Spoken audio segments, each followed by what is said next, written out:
Section 1. The World Before the Bombs. A Nation Frozen in Time. Somewhere between the dream of progress and the nightmare of what progress becomes, there exists a world. Not our world, but close enough to feel familiar, close enough to ache a little when you look at it. It's a world of chrome diners gleaming under a perpetual American afternoon. Of tail-finned cars gliding down broad streets, past billboards, advertising a life of comfort and plenty.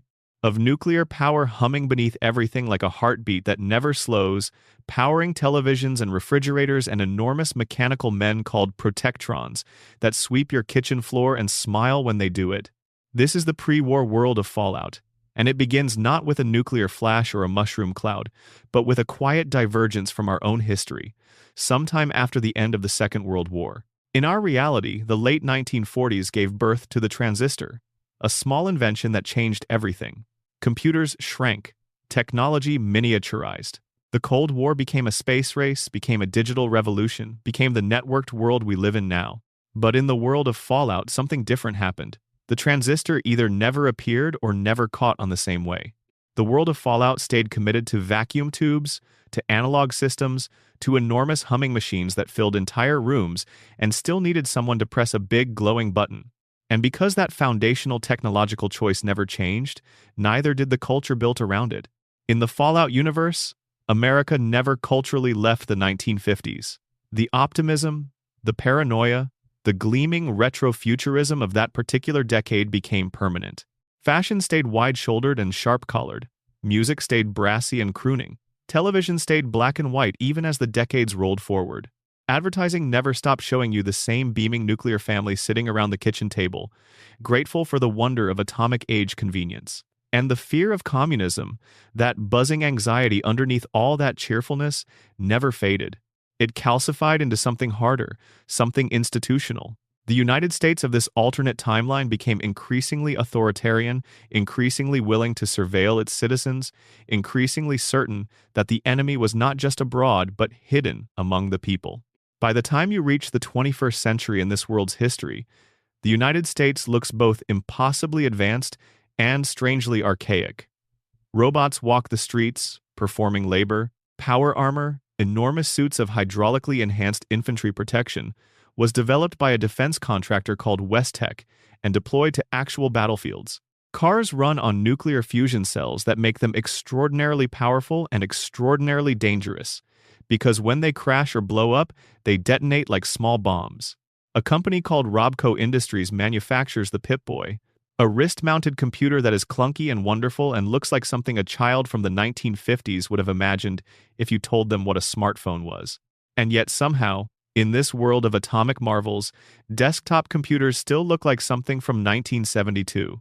The politics of this world are just as fascinating as the technology. America reorganized itself at some point into 13 commonwealths, groupings of existing states under a federalized structure that sounds orderly and isn't. The government grew larger and more secretive. Corporations became increasingly entwined with federal policy until the line between them blurred beyond recognition. Companies like Vault-Tec, which we will return to at length because they deserve their own careful accounting, operated with what amounted to government authority. Westech conducted weapons research under military contracts that were never disclosed to the public. A company called Nuka-Cola built itself into something approaching a national religion, its flagship product drunk by hundreds of millions, its vaults of company secrets just as closely guarded as anything the Pentagon held. The rest of the world was also recognizable and strange in equal measure. China, in this timeline, remained a hardline communist state all the way into the 21st century. Rather than the liberalizing economic reforms that began in our world in the late 1970s, China in the Fallout universe stayed Maoist in character, suspicious of outsiders, hungry for resources, and building a military establishment that could eventually compete with American power armor and energy weapons with its own formidable arsenal. The Soviet Union, rather than collapsing in 1991 as it did in our timeline, persisted as a power into the 21st century. Europe had its own troubles. The European Commonwealth, a version of what might have become the European Union in our world, went through its own convulsions as the global resource situation worsened. And the resource situation was the thing that would ultimately end the world. The Fallout setting is soaked in oil. Not metaphorically, though that is also true, but literally. Petroleum powered everything that nuclear energy didn't, and by the mid-21st century, the global reserves of petroleum were running out. This was not a secret. This was not a surprise that arrived suddenly. It was a slow-motion catastrophe that everyone could see coming, and that nobody could agree on how to stop, because stopping it would have required cooperation between nations that hated and feared one another, and cooperation was not something the late pre-war world had in great supply. The United States, facing the depletion of its own oil reserves, took increasingly aggressive steps. It invaded Mexico. The annexation of Canada, which happened during the Sino-American War, was in part about resources. Every act of diplomatic aggression, every military posture, every covert operation traced back in one way or another to the desperate need to secure the fuels that kept the lights on, kept the factories running, kept the refrigerators cold, and the Nuka-Cola machines humming. In the cities of pre-war America, daily life carried on as it always had, which is perhaps the most haunting detail of all. People went to work, they watched television, they drank Nuka-Cola and ate Sugar Bomb cereal, and bought their children the latest Mr. Handy robot so it could follow the family dog around the yard. The propaganda kept coming, cheerful and insistent. Vault-Tec ran advertisements explaining, in the friendliest possible way, that nuclear war could happen, and that you should consider purchasing a spot in one of their fine underground communities. The ads made it sound like a vacation. They made it sound like an upgrade. Nobody truly believed the bombs would fall. That was the cruelest part. Humans are astonishingly good at understanding that something terrible is coming and astonishingly bad at believing it will actually arrive.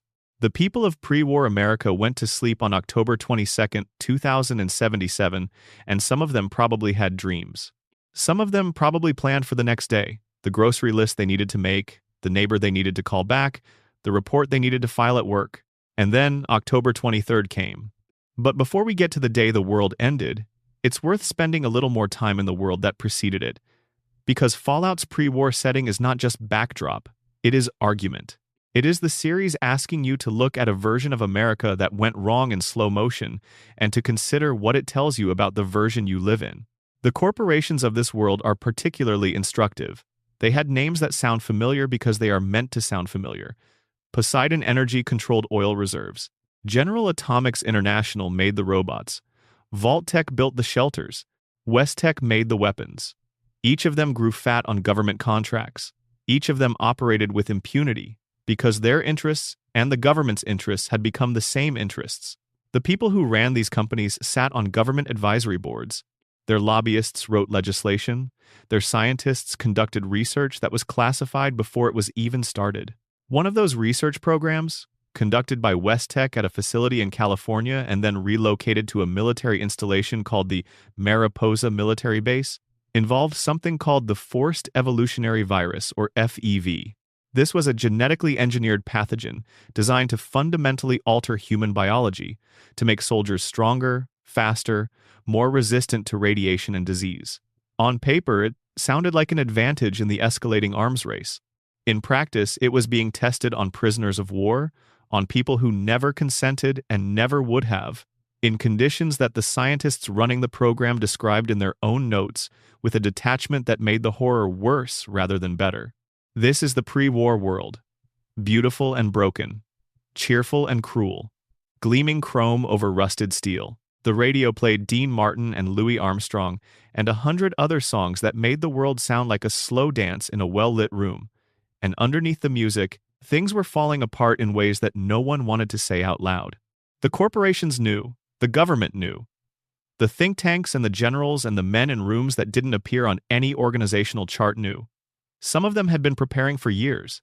Some of them had been building shelters not for the public, but for themselves and the people they decided deserved to survive. We call those people the Enclave. We'll meet them properly a little later in this story. For now, imagine the last ordinary morning. Imagine coffee percolating on a nuclear-powered stove. Imagine a child eating cereal at a kitchen table, while a television in the corner shows a cheerful man in a nice suit talking about the latest government bond. Imagine sunlight through clean windows, and the smell of something baking, and the distant hum of a Nuka-Cola vending machine on the street corner. Imagine all of that, and then imagine the air raid sirens. If you're watching this wherever you are in the world, drop a comment telling me your location and the time, and don't forget to subscribe so you catch every part of this story. Now let's keep going. Section 2. The Resource Wars and the Day Everything Ended. The path to October 23, 2077 was not a sudden plunge off a cliff. It was a long, slow, grinding walk toward the edge, each step announced by another crisis, another escalation, another war fought over diminishing resources in a world that had convinced itself this couldn't really happen. It started, officially, in 2052. That was the year historians in the Fallout universe labeled the beginning of the Resource Wars, a period that would last for 25 years and gradually consume the world. The European Commonwealth, facing its own energy crisis, invaded the Middle East. The invasion wasn't particularly successful, but it didn't need to be successful to be catastrophic. It was enough to destabilize the region's oil production, which sent shockwaves through every economy on the planet that ran on petroleum, which was every economy on the planet. The United Nations, which in this timeline had survived and remained a functioning international body, attempted to mediate. It failed. By July of 2052, the United Nations dissolved entirely.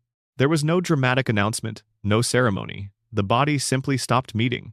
The nations of the world stopped pretending that a collective solution was possible and retreated into their national interests with a kind of exhausted relief, the way you might stop trying to save a conversation that was never going to go well.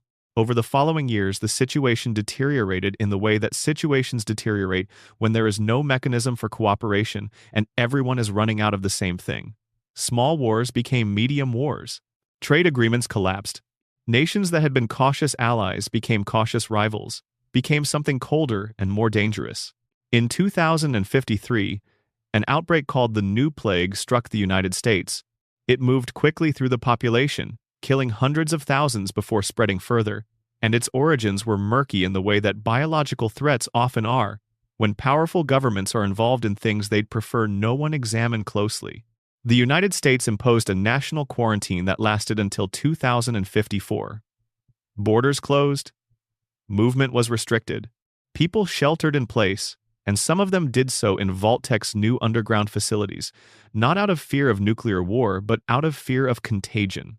Vault-Tec, ever adaptable, was happy to accept them.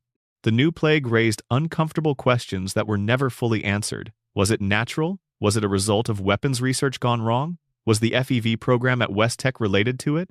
The official position of the United States government was that it was a natural outbreak, managed successfully by quarantine. The unofficial position of people who looked too closely at the records was considerably more uncertain. In 2060, the United States formally annexed Mexico, absorbing it into the Commonwealth structure. This was not a peaceful process. It was presented as a partnership and operated as an occupation, which is a distinction that has appeared many times throughout the actual history of the Western Hemisphere, and which always reads the same way in the historical record, regardless of what the government press releases say. The Mexican people did not particularly welcome their absorption into the Republic, and the violence that followed was suppressed rather than resolved. Meanwhile, the United States had been watching China with increasing alarm. China, running desperately short on oil, and aware that the Pacific Ocean shelf contained one of the last significant untapped deep-sea petroleum deposits, made a move to claim it. American operatives, according to the records that survived into the post-war period, allegedly sabotaged that last deposit. The exact truth of what happened is difficult to establish, because the historical record of the Fallout universe is fragmentary and mediated by factions with their own interests in how the story gets told. But the result was unambiguous. China, denied the last oil it might have controlled, made the decision that would define the next decade. In 2066, China invaded Alaska. The strategic logic was sound, if you accept the premises of desperation. Alaska's pipeline and oil reserves represented an enormous resource that the United States controlled. Under General Jingwei, the Chinese army crossed the Bering Strait and seized control of Alaska's oil infrastructure. It was a bold move, a dramatic escalation, the kind of action that announces to the world that a nation has decided it has nothing left to lose in negotiation. The United States responded with everything it had. The Alaskan reclamation operation began in 2067 and would not conclude until January 28, 2077, when Anchorage was finally liberated from Chinese control. 10 years of grinding warfare in some of the harshest terrain on the planet, a conflict that consumed soldiers and equipment at a rate that strained American production, even with its advanced manufacturing capacity. The power armor that Westtech had been developing became operational during this conflict. The T-45 models deployed to the frozen front in 2067. Later iterations, the T-51 and eventually the T-60, followed as the war continued. While the main conflict played out in Alaska and across the Asian theater, the American government was engaging in the kind of domestic surveillance and repression that tends to accompany protracted wars. The House Un-American Activities Committee, a real institution from American history that in our world wound down in the 1970s, never wound down in this one. It expanded. Anyone suspected of communist sympathies faced scrutiny that could end careers, break families, generate files that followed people forever. The propaganda intensified. The government announced victories. The rationing began. Canada, America's northern neighbor, was gradually absorbed into the United States during this period, in what the historical record describes with uncomfortable euphemism as annexation. Canadian resistance fighters existed. Violence occurred. The polite language of partnership was used to describe something considerably less polite. By the final years before the Great War, Canada was no longer meaningfully independent. Back at Mariposa Military Base, the FEV research continued. The scientists working on it had long since convinced themselves that the human testing was necessary, that the potential military advantage justified the methods, that the individuals being subjected to the virus were somehow less important than the greater purpose. This is how that argument always works. It never sounds monstrous from the inside. From the inside, it sounds like difficult but necessary realism. What the FEV research produced in its later stages was increasingly alarming. The virus did what it was designed to do, which was to dramatically alter human biology. Subjects who survived the process emerged physically transformed, massively stronger and more durable than baseline humans, resistant to radiation and disease. But their minds were often changed too, in ways that the researchers categorized as side effects and filed away. Intelligence sometimes diminished, aggression sometimes increased. The sterilization was a consistent outcome that everyone noted and no one publicly acknowledged the full implications of. By early 2077, as the Americans were finally completing the liberation of Anchorage, the situation on the home front was unraveling. Veterans returning from Alaska found a country teetering. The economy was a managed catastrophe, held together by government rationing and propaganda. Riots had broken out in major cities. The military, stretched to its absolute limits, was being redeployed from the Alaskan front directly into domestic peacekeeping roles.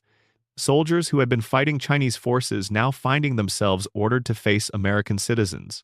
The Enclave, watching all of this from their secured facilities and their oil rig off the California coast, prepared. They had been preparing for a long time. On October 23, 2077, at approximately 9:47 in the morning Eastern Time, the sirens started. Nobody knows, with certainty, who fired first. President Dick Richardson, in the second game, claimed it was China. Tim Kaine, one of the creators of Fallout, said in interviews that the United States' illegal FEV research was what triggered the launch, that China discovered the bioweapons program and decided the war could no longer be won conventionally. Some analyses of the lore point to Vault-Tec itself as a potential actor, having so thoroughly prepared for this outcome and standing to gain so much from it. The truth, if there is a truth, is buried under 200 years of radioactive debris. What is known is that the nuclear exchange lasted approximately 2 hours. 2 hours to end the world. The bombs fell on cities, on military installations, on ports, on the farms that fed hundreds of millions of people. They fell on Washington, though the city was not completely flattened, its monuments and government buildings surviving in damaged form as ghosts of a nation that no longer existed. They fell on Boston, on Chicago, on Los Angeles. They fell on China. They fell on Europe. The Soviet Union, already weakened, took strikes that ended what remained of it. The European Commonwealth, already fraying, ceased to exist in any meaningful sense. The people who managed to reach Vault-Tec's shelters in those 2 hours went underground. The sirens had been mistaken for drills at first, which meant that many people who could have reached safety didn't. Because human psychology resists the catastrophic until the catastrophic is undeniable, and by the time the first detonations were visible, it was too late for millions who might otherwise have survived. The doors of the vaults sealed behind their inhabitants with the particular finality of a sound that nobody inside would hear again for decades. Above the sealed doors, the world burned. The atmosphere filled with ash and particulate matter that blocked sunlight for years. The temperature dropped. The species that had evolved over millions of years to inhabit a particular balance of conditions found themselves confronting conditions that no living thing, including humanity, had ever had to manage. Some things died. Some things mutated in ways that the radiation enabled, their DNA rewriting itself in real time under pressures that would have taken evolution millions of years to apply naturally. In 200 years, the North American continent would contain creatures that no one from before the war would recognize. The ones who survived on the surface didn't do so easily. They scrambled through the ruins of civilization with whatever they could carry, trying to find food that wasn't poisoned, water that wasn't irradiated, shelter that wasn't collapsing. The first years were brutal beyond description, and the accounts that survived into the post-war period are sparse enough that the full measure of the suffering can only be estimated. But survive they did. People are extraordinarily durable. Not as durable as cockroaches, as the joke goes, but durable enough. Small communities formed in the ruins, caravans traded between settlements, a kind of improvised civilization began to grow in the space where the old one had been, drawing on whatever resources could be salvaged from the pre-war world, which turned out to be quite a lot. The pre-war world had been very good at making things, and many of those things proved astonishingly resilient. Nuka-Cola machines still dispensed soda, though the soda was faintly radioactive. Old world money retained sentimental value but no practical one, replaced by bottle caps, which became currency because they were plentiful, easy to count, and difficult to counterfeit. The wasteland had its own economy now, its own politics, its own wars. The bombs had not ended conflict. They had reset its geography. And deep underground, in the vaults that Vault-Tec had sealed on October 23rd, something was happening that deserves its own full attention. Section 3. The Vault's Shelter, Experiment, and Betrayal. Vault-Tec sold the American public on survival. Their advertisements were works of art in the tradition of American consumer marketing, which is to say they were relentlessly cheerful, deliberately vague about details, and highly effective at making people feel that purchasing a product would protect them from death. The pitch was straightforward. Nuclear war might happen. The government had authorized Vault-Tec to construct a network of underground shelters, and for a reasonable price, you could secure your family's place in one of them. The vaults were real. They were genuinely built, genuinely constructed with air filtration systems and food production capacity and residential spaces and medical facilities. They could sustain populations for decades. The engineering was legitimate, if not always reliable. Vault-Tec was, in certain respects, exactly what it claimed to be. In other respects, it was something considerably darker. The program that gave rise to the vaults was called Project Safe House, and its official purpose was exactly what the advertisement said. But within Vault-Tec's corporate leadership, and within the government offices that had approved and funded the project, a different conversation was happening. 122 vaults were constructed to house a portion of the American population. The United States had nearly 400 million people in 2077. Even at 1,000 residents per vault, the math made it obvious that the shelters were never intended to save most people. They were always intended to save some people, carefully selected, for purposes that were never disclosed to the people being selected. Those purposes, as revealed through the terminal records and scattered documentation that players pieced together across the games, were experimental. Vault-Tec's leadership had agreed to conduct a vast program of behavioral and biological research inside the shelters, using their inhabitants as subjects. The research wasn't incidental to the Vault program. The research was the point. Vault-Tec was acting as a subcontractor for a project with ambitions that extended far beyond keeping Americans alive. They were gathering data on human psychology under extreme conditions, developing insights that would be useful to whoever emerged from the catastrophe and attempted to rebuild, or to colonize, or to control. The Enclave, it is strongly implied, was the ultimate client for this research. A shadow government preparing to reclaim a purged world would need to understand how to manage populations under severe stress. The vaults would provide that understanding. What this meant in practice was that nearly every vault had a specific experimental condition built into it, designed to generate data about a particular question.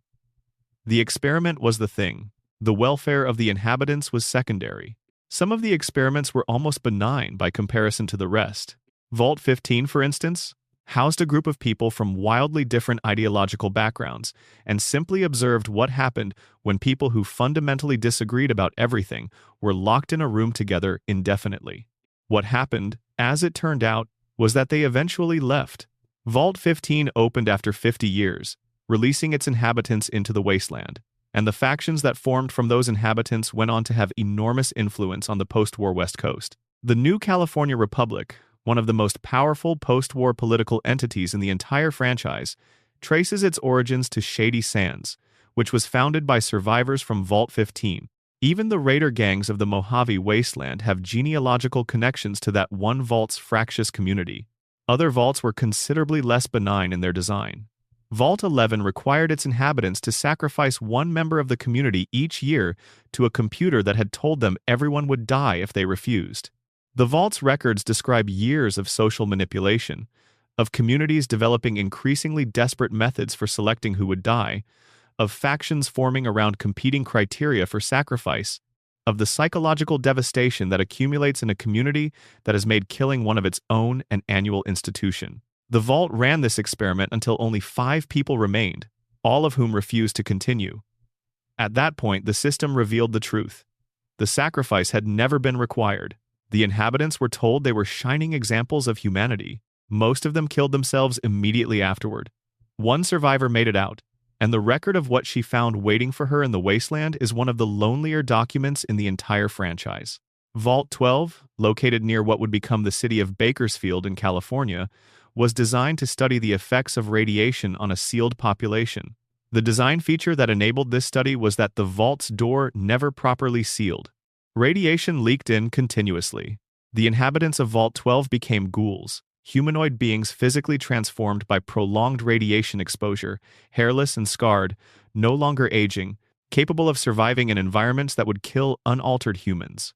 The community they built in the ruins of Bakersfield became Necropolis, one of the first significant post-war settlements encountered in the original Fallout game. Vault 87, located in the Capitol Wasteland beneath what had been Washington, D.C., was a site for FEV experimentation. Its inhabitants were subjected to the forced evolutionary virus almost immediately after sealing, transformed into supermutants before any of them had time to understand what was happening. For generations, the supermutants of the Capitol Wasteland emerged from Vault 87, their numbers replenished as the virus continued its work on whatever human populations the mutants could capture. The Vault itself, by the time the events of Fallout 3 take place, is barely recognizable as a human facility. Vault 112, located beneath a garage in Virginia, housed a population that was put into suspended animation within a virtual reality simulation called Tranquility Lane. The overseer of the Vault, a scientist named Stanislaus Braun who had designed many of the Vault experiments himself, played God within the simulation for 200 years, an immortal intelligence with absolute power over a trapped community, subjecting them to scenarios of his own devising for reasons that were sometimes experimental and sometimes simply because he could. When the lone wanderer discovers Vault 112, they find the residents still in their pods, their minds wandering a 1950s suburban neighborhood where nothing is quite right and the man who controls everything doesn't want anyone to leave. Vault 81, in the Commonwealth, was designed to test medical interventions, its inhabitants used as unwitting subjects for cures to various diseases delivered through the Vault's environmental systems. The primary researcher assigned to run this program had a crisis of conscience and sabotaged most of it, meaning that Vault 81's inhabitants were considerably luckier than many, though they never knew how close they had come to a different fate. Vault 95, in Appalachia, was designed to house people with addiction disorders and provide them with clean living and recovery programs for 5 years, at which point a Vault Tech employee would introduce drugs into the Vault's supply systems and observe what happened. What happened was predictable. The recovered addicts relapsed. Conflict erupted. The Vault became uninhabitable, and the body count in its corridors told the story of an experiment that had achieved its research objectives while destroying everyone involved. Vault 19, in the Mojave, housed 2 populations in separate sections of the Vault, color-coded as red and blue, selected specifically for existing paranoid tendencies and then subjected to subliminal messaging designed to intensify their mutual distrust. The vault's terminal records describe the tensions escalating exactly as designed. The pattern, once you see it, is consistent. Vault-Tec was not running a shelter program. It was running a laboratory program, and the laboratory had 100,000 subjects who had never agreed to participate. There was a design principle called the control vault, a facility intended to function as a genuine shelter to provide baseline data against which the experimental results could be compared. Vault 101, the one the lone wanderer emerges from in Fallout 3, had an experiment of its own, one that was essentially an extended study of what happens when a population is told they must stay inside forever. The overseer's instructions were to keep the vault sealed indefinitely, to reinforce the idea that the outside world was uninhabitable, to observe whether and how a community could be kept in permanent isolation. The lone wanderer's father breaking out and the subsequent events of Fallout 3 represent, from the experimental perspective, an interesting data point about what happens when the premise of the experiment is challenged. Vault 13 from the original Fallout game was designed to remain sealed for 200 years to study prolonged isolation. It opened early because its water chip failed, which led to the Vault Dweller being sent into the wasteland to find a replacement. The journey that resulted from that practical necessity became the story of the first game. The full accounting of what Vault-Tec did is distributed across all 6 mainline games, in terminal records and personal journals and architectural details that reward the curious. Each new piece adds to a picture of institutional cruelty so vast and methodical that it requires you to sit with it for a moment before moving on. Real institutions have done terrible things to captive populations in the name of research. The vaults are Fallout's way of asking what it would look like if those impulses had been amplified to a civilizational scale, with the full resources of a corporate government complex behind them, with no oversight, no accountability, no one to say stop. What came out of the vaults, eventually, were people shaped by those experiments in ways they often didn't understand. The chosen one from Fallout 2 came from Arroyo, a community descended from the Vault 13 Vault Dweller. The lone wanderer was born in the waste near the Jefferson Memorial and raised in Vault 101. The sole survivor woke up from cryogenic sleep in Vault 111 outside Boston. These protagonists carry the vault with them as an origin, as a context, as a reminder that the world they're navigating was built on choices that were made for them without their consent. The vaults were a betrayal. They were presented as salvation and designed as instruments. But the people who survived them, who walked out into the sunlight of the post-war world, made something from the wreckage that Vault-Tec had never planned for. They made communities, they made laws, they made music and art, and terrible improvisational food. They made the Brotherhood of Steel and the New California Republic and the Railroad and dozens of smaller things that mattered to the people inside them. They did what humans do, which is persist and build and sometimes destroy, and occasionally achieve something genuinely worth preserving. That the vaults produce survivors who built the post-war world despite being designed to produce data points is either an argument for human resilience or an argument that even the most carefully designed system cannot fully account for what people will do when they are desperate and alive. Probably both. Section 4. The monsters that walk ghouls, super mutants, and the creatures of the wasteland. The bombs changed everything they touched. That's the fundamental truth of the post-war world. 200 years of radiation, of mutated ecosystems, of biological agents released into an environment no longer capable of containing them, produced a world that looks like ours and operates on entirely different principles. The first thing you notice, stepping into any Fallout game's wasteland, is that the animals are wrong. The deer are wrong. The bears are wrong. The dogs are wrong, if you're not careful about which dogs you're looking at. Cockroaches the size of house cats, called radroaches, skitter through ruins. Enormous crabs called mirelurks have colonized every waterway. Their shells harden to a degree that makes them genuinely difficult to kill even with substantial firepower. Brahmin, which are what cows have become, possess 2 heads and a docility that makes them ideal livestock, despite the obvious anatomical irregularity. Deathclaws, arguably the most iconic monster in the franchise, are bipedal reptilians standing 8 or 9 feet tall with retractable claws that can shred power armor. They were not, the lore implies, entirely natural. Jackson's chameleons, genetically engineered before the war as exotic pets, were released into the wild, exposed to radiation, and became something the engineers would not have recognized. The wasteland's megafauna is a record of what happens when radiation acts on existing biology without any of the usual evolutionary pressures or time constraints. The results are often terrifying, occasionally beautiful, and consistently surprising. But the most philosophically interesting transformations are the ones that happen to humans. Ghouls are what happens when a human being absorbs an enormous amount of radiation and survives. The process is not pleasant. The skin deteriorates to something desiccated and stretched, losing most of its color. Hair falls out. The body continues to function, but function in a way that is profoundly different from baseline humanity. Ghouls do not age in any meaningful sense. They are functionally immortal, at least from aging, though they can certainly be killed by conventional violence. They are also highly resistant to further radiation exposure, to the point where radiation that would kill an unprotected human outright has no negative effect on a ghoul and may actually function as a restorative. The minds of ghouls are generally intact. Most of the ghouls encountered throughout the games are cognitively normal, capable of complex thought, conversation, long-term planning, and the full range of human emotional experience. Harold, a recurring character who appears in multiple games across different Fallout entries, is a ghoul with his own particular story of mutation and transformation that kept pace with the franchise's own development.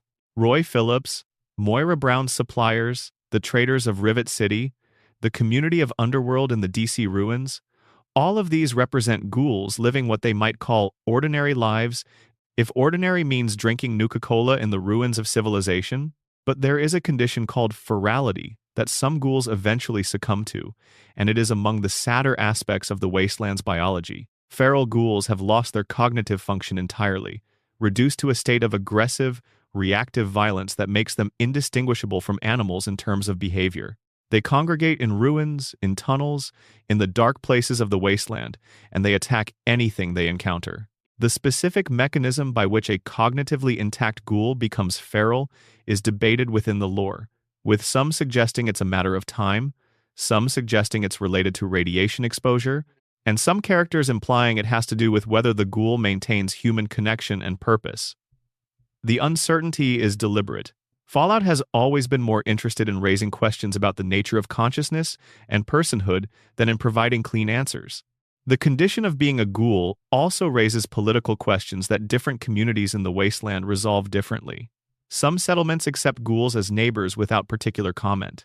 Others reject them on a spectrum from social discrimination to active violence, viewing them as not quite human and therefore subject to rules that wouldn't apply to baseline humans. In Fallout 3's Capital Wasteland, there are communities built specifically for ghoul populations because integrating them into human settlements is treated as either undesirable or impossible. The political valences of these decisions are not subtle. Fallout is a franchise that has always been willing to use its post-apocalyptic setting as a canvas for examining real-world patterns of exclusion and prejudice, and the ghoul question is among the most direct of those examinations. Super mutants are a different story, and a story that begins, as we have already touched on, in the FEV program at West Tech and Mariposa Military Base. The forced evolutionary virus, in its operational form, does to the human body what radiation does to ecosystems. It rewrites the rules at the fundamental level. A human exposed to FEV in the vats at Mariposa emerges physically transformed into something that shares the basic silhouette of humanity, but exceeds it in almost every measurable physical characteristic. Super mutants are enormous, typically standing between 8 and 10 feet tall. Their muscles are developed to a degree that gives them physical strength far beyond anything a baseline human could achieve. They are resistant to radiation, disease, and damage in ways that make them formidable in combat even when facing opponents with advanced weapons. They are also sterile. Every version of the FEV process removes the ability to reproduce. This is significant for reasons we will return to, because it was the central flaw in a plan that the Master, the first game's primary villain, had devoted decades to developing. The Master's story is one of the more extraordinary character histories in the franchise.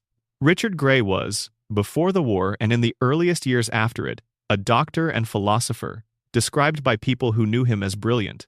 He led an expedition to the Mariposa military base after reports began circulating that strange creatures had been seen in the area. The expedition went badly. Richard Gray was separated from his companions, knocked into a vat of FEV by a malfunctioning crane, and left to absorb the virus for weeks while he lay largely unconscious in the contaminated fluid.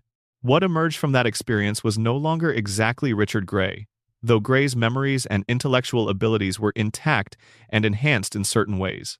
His physical form had merged with surrounding biological material. His mind, expanded and altered by the FEV exposure, had developed capabilities that went beyond ordinary cognition. He had become something genuinely new, and over the years that followed he continued to change, continuing to absorb other biological material and electronic systems into himself, eventually becoming a vast composite intelligence that was part human, part machine, part something else entirely. He called himself the Master, and he developed a plan that he called the Unity. The Unity was simple in concept. Humanity, in its current form, was not suited to survive in the post-war world. The radiation, the environmental conditions, the ongoing violence of wasteland life, all of it would eventually kill the species if nothing changed. The solution, as the Master conceived it, was to transform humanity into something better suited for survival, something with super mutant physiology, capable of enduring the world as it now existed. He would gather humans, process them through the FEV vats, and create a new humanity that could live where baseline humans could not. He built an army. His super mutants raided settlements, captured humans, and brought them back to Mariposa for processing. He established a religious organization called the Children of the Cathedral in the Hub, the major trading city of the West Coast, as a front for his operations, recruiting zealots who believed in his vision without necessarily understanding its mechanics. He searched for vault populations, recognizing that people who had been sealed underground for decades would have been protected from the ambient FEV that had contaminated the surface's gene pool, making them better candidates for the transformation process. For decades he built and recruited and planned and waited. In 2162, the Vault Dweller from Vault 13, sent out to find a replacement water chip for the Vault's failing systems, discovered the Master's operation and eventually confronted him. The confrontation is one of the most memorable moments in the original game, because the Vault Dweller has the option of winning through argument rather than combat. The Master's one critical oversight was that super mutants were sterile, which the Vault Dweller can point out, and which, if proven, demonstrates that the Unity could never produce a self-sustaining population. You could convert every human on Earth into a super mutant, and all you would have accomplished was ensuring the extinction of the species in one generation rather than several. The Master, confronted with this, has a breakdown and kills himself. The super mutants he had created, leaderless and without direction, scattered across the wasteland. Some of them retained enough intelligence and personality to build lives among humans, becoming traders, mercenaries, guards, in some cases genuine community members. The character of Marcus, encountered in Fallout 2 as the sheriff of the mixed human-super mutant town of Broken Hills, represents this possibility at its most successful. Others became feral aggressors, terrifying the wasteland in the way that any powerful, directionless force tends to terrify the places it moves through. Different strains of FEV, deployed in different circumstances, produced different varieties of super mutant with somewhat different characteristics. The super mutants of the Capital Wasteland, created by Vault 87's experimental program and then expanded by the super mutants raiding surface populations, are notably less intelligent than their West Coast counterparts. The distinction matters because it affects how they can be engaged as characters rather than simply as adversaries. The super mutants of the Commonwealth in Fallout 4 are a middle case, the result of the Institute's own FEV program, run for decades in secret, using kidnapped Commonwealth residents as subjects. Deathclaws deserve their own moment.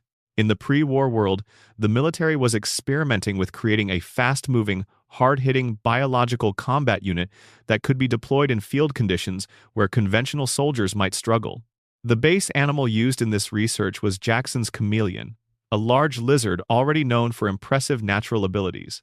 What the military's genetic engineering produced, before the bombs dropped and the containment protocols became irrelevant, were animals that were large, fast, extraordinarily aggressive, and equipped with claws capable of shredding the kinds of materials that pre-war engineers imagined would protect soldiers. When the war ended and the engineered animals were released into a world with no one to manage them, they thrived in ways that their creators would have found both gratifying and terrifying. Radiation enhanced them further. 200 years of wasteland life selected for the traits that made them survivable. Walking into a cave system and seeing the distinctive bent-wing silhouette of a deathclaw in the middle distance is among the most reliably alarming experiences the franchise offers. The fact that by later games you can technically befriend them does not substantially reduce the alarm.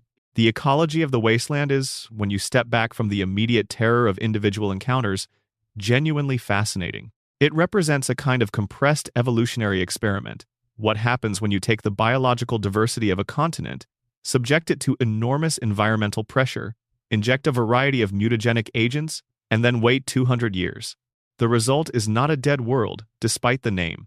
It is a world in the process of becoming something new, with species relationships still being worked out, ecological niches still being contested, the long-term stability of the new ecosystem still generations away. In that specific sense, the wasteland is more alive than the polished pre-war world that preceded it. More chaotic, certainly, more dangerous without question.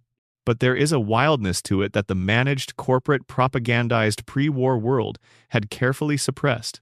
Section 5. Survivors and Societies, the factions that rebuilt the world. 200 years is a long time, long enough for the initial desperate scramble for survival to organize itself into something more structured, long enough for ideologies to form and institutions to develop and factions to compete for authority over the remains of a civilization. The post-war world of Fallout is not a wasteland in the sense of emptiness. It is a wasteland in the sense of a space where competing visions of the future are fought over with varying degrees of violence. The Brotherhood of Steel is the faction most consistently present across the franchise, and its story begins, as we touched on earlier, in the last days before the Great War, at the Mariposa military base in California. Captain Roger Maxson was a career military officer who found himself assigned in early 2077 to security duty at the facility where the FEV research was being conducted. He did not know initially what the research involved. When he and his soldiers discovered that the scientists at Mariposa were conducting human experimentation on prisoners of war, the moral calculus for Maxson resolved quickly. The scientists were interrogated. Most of them were executed.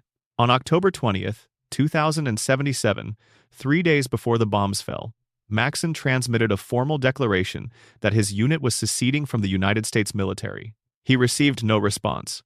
There was, perhaps, no one left to respond to. When the bombs fell on October 23rd, Maxson and his soldiers, along with their families whom he had summoned to the base for protection, were sheltered inside Mariposa's walls. They survived the immediate event. What followed was the Exodus, a journey across the post-nuclear wasteland of California toward a government bunker at a place called Lost Hills, where Maxson intended to establish something more permanent. The journey cost lives. Maxson's wife did not survive it. His teenage son did.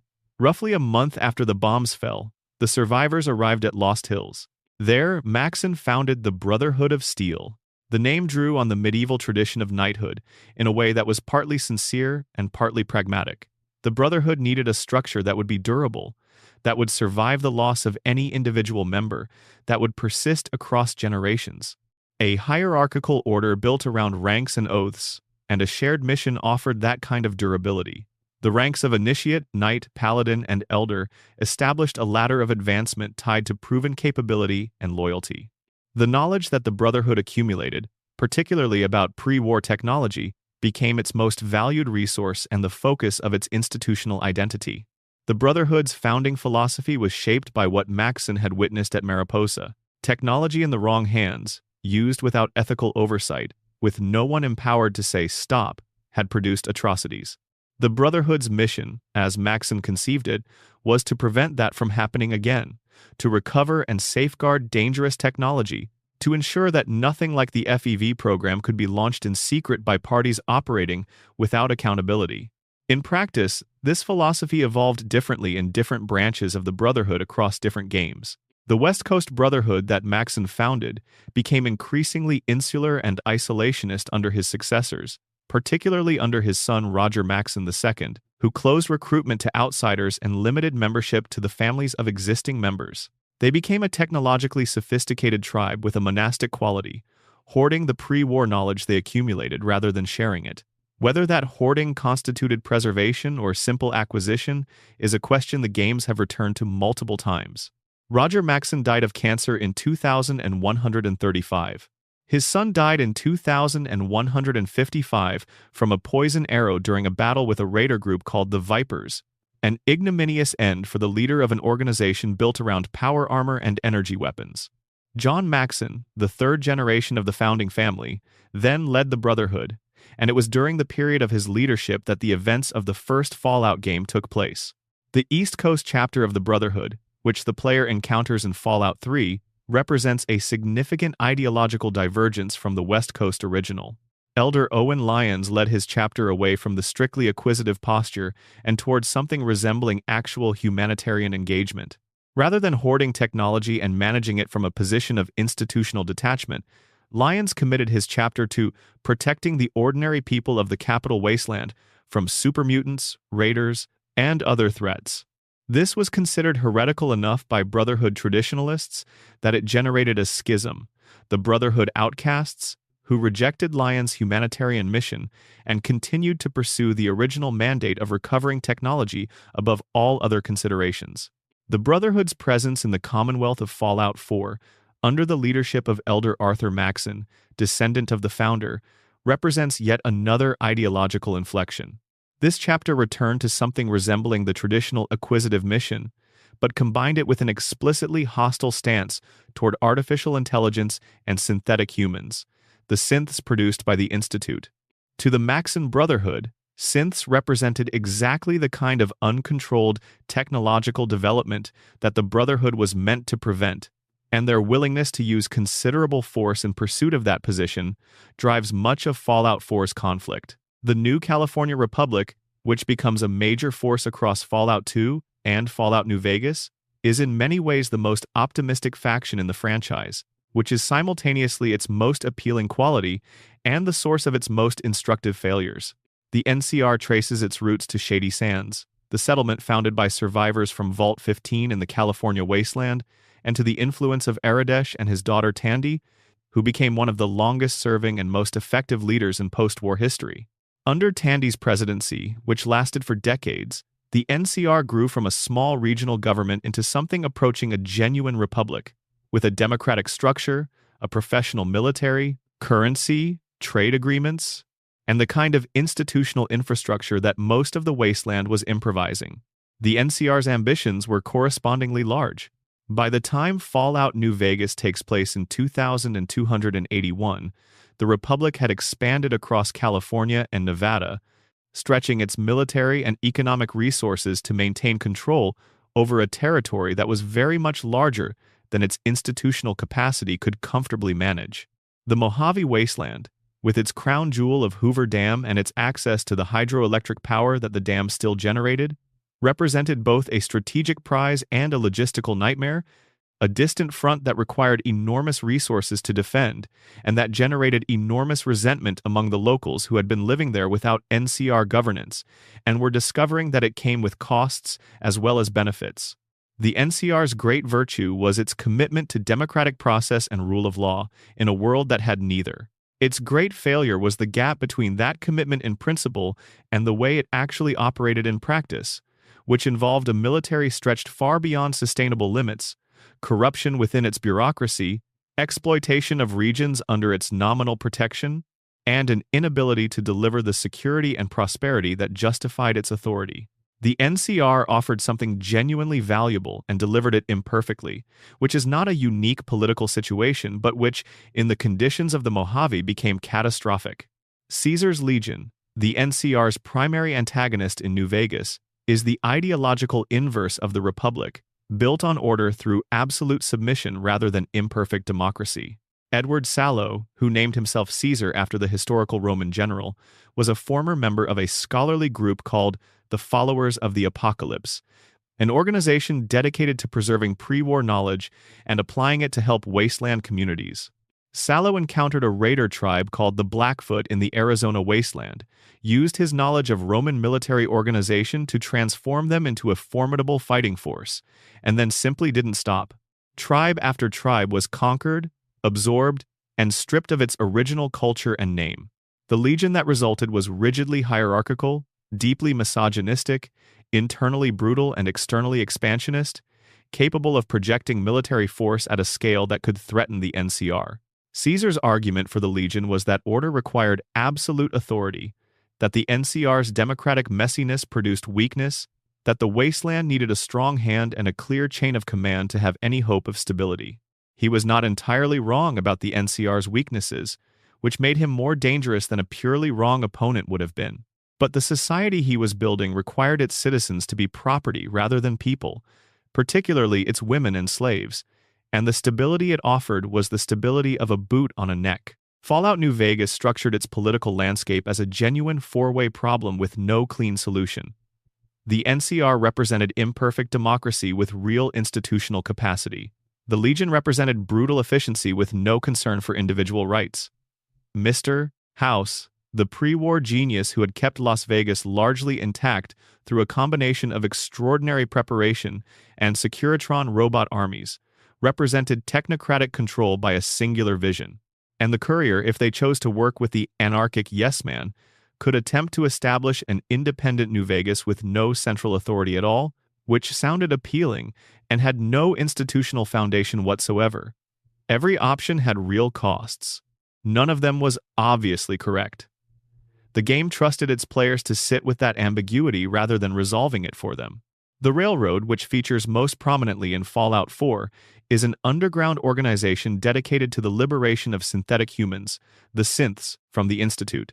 It draws its name and some of its operational structure from the historical Underground Railroad of pre-war America, an analogy that the game makes explicit. The Railroad's position is that synths, particularly the fully human-appearing Generation 3 synths, are conscious beings capable of suffering, that their enslavement and destruction by the Institute constitutes a genuine moral horror that demands a response even at considerable risk to those doing the responding.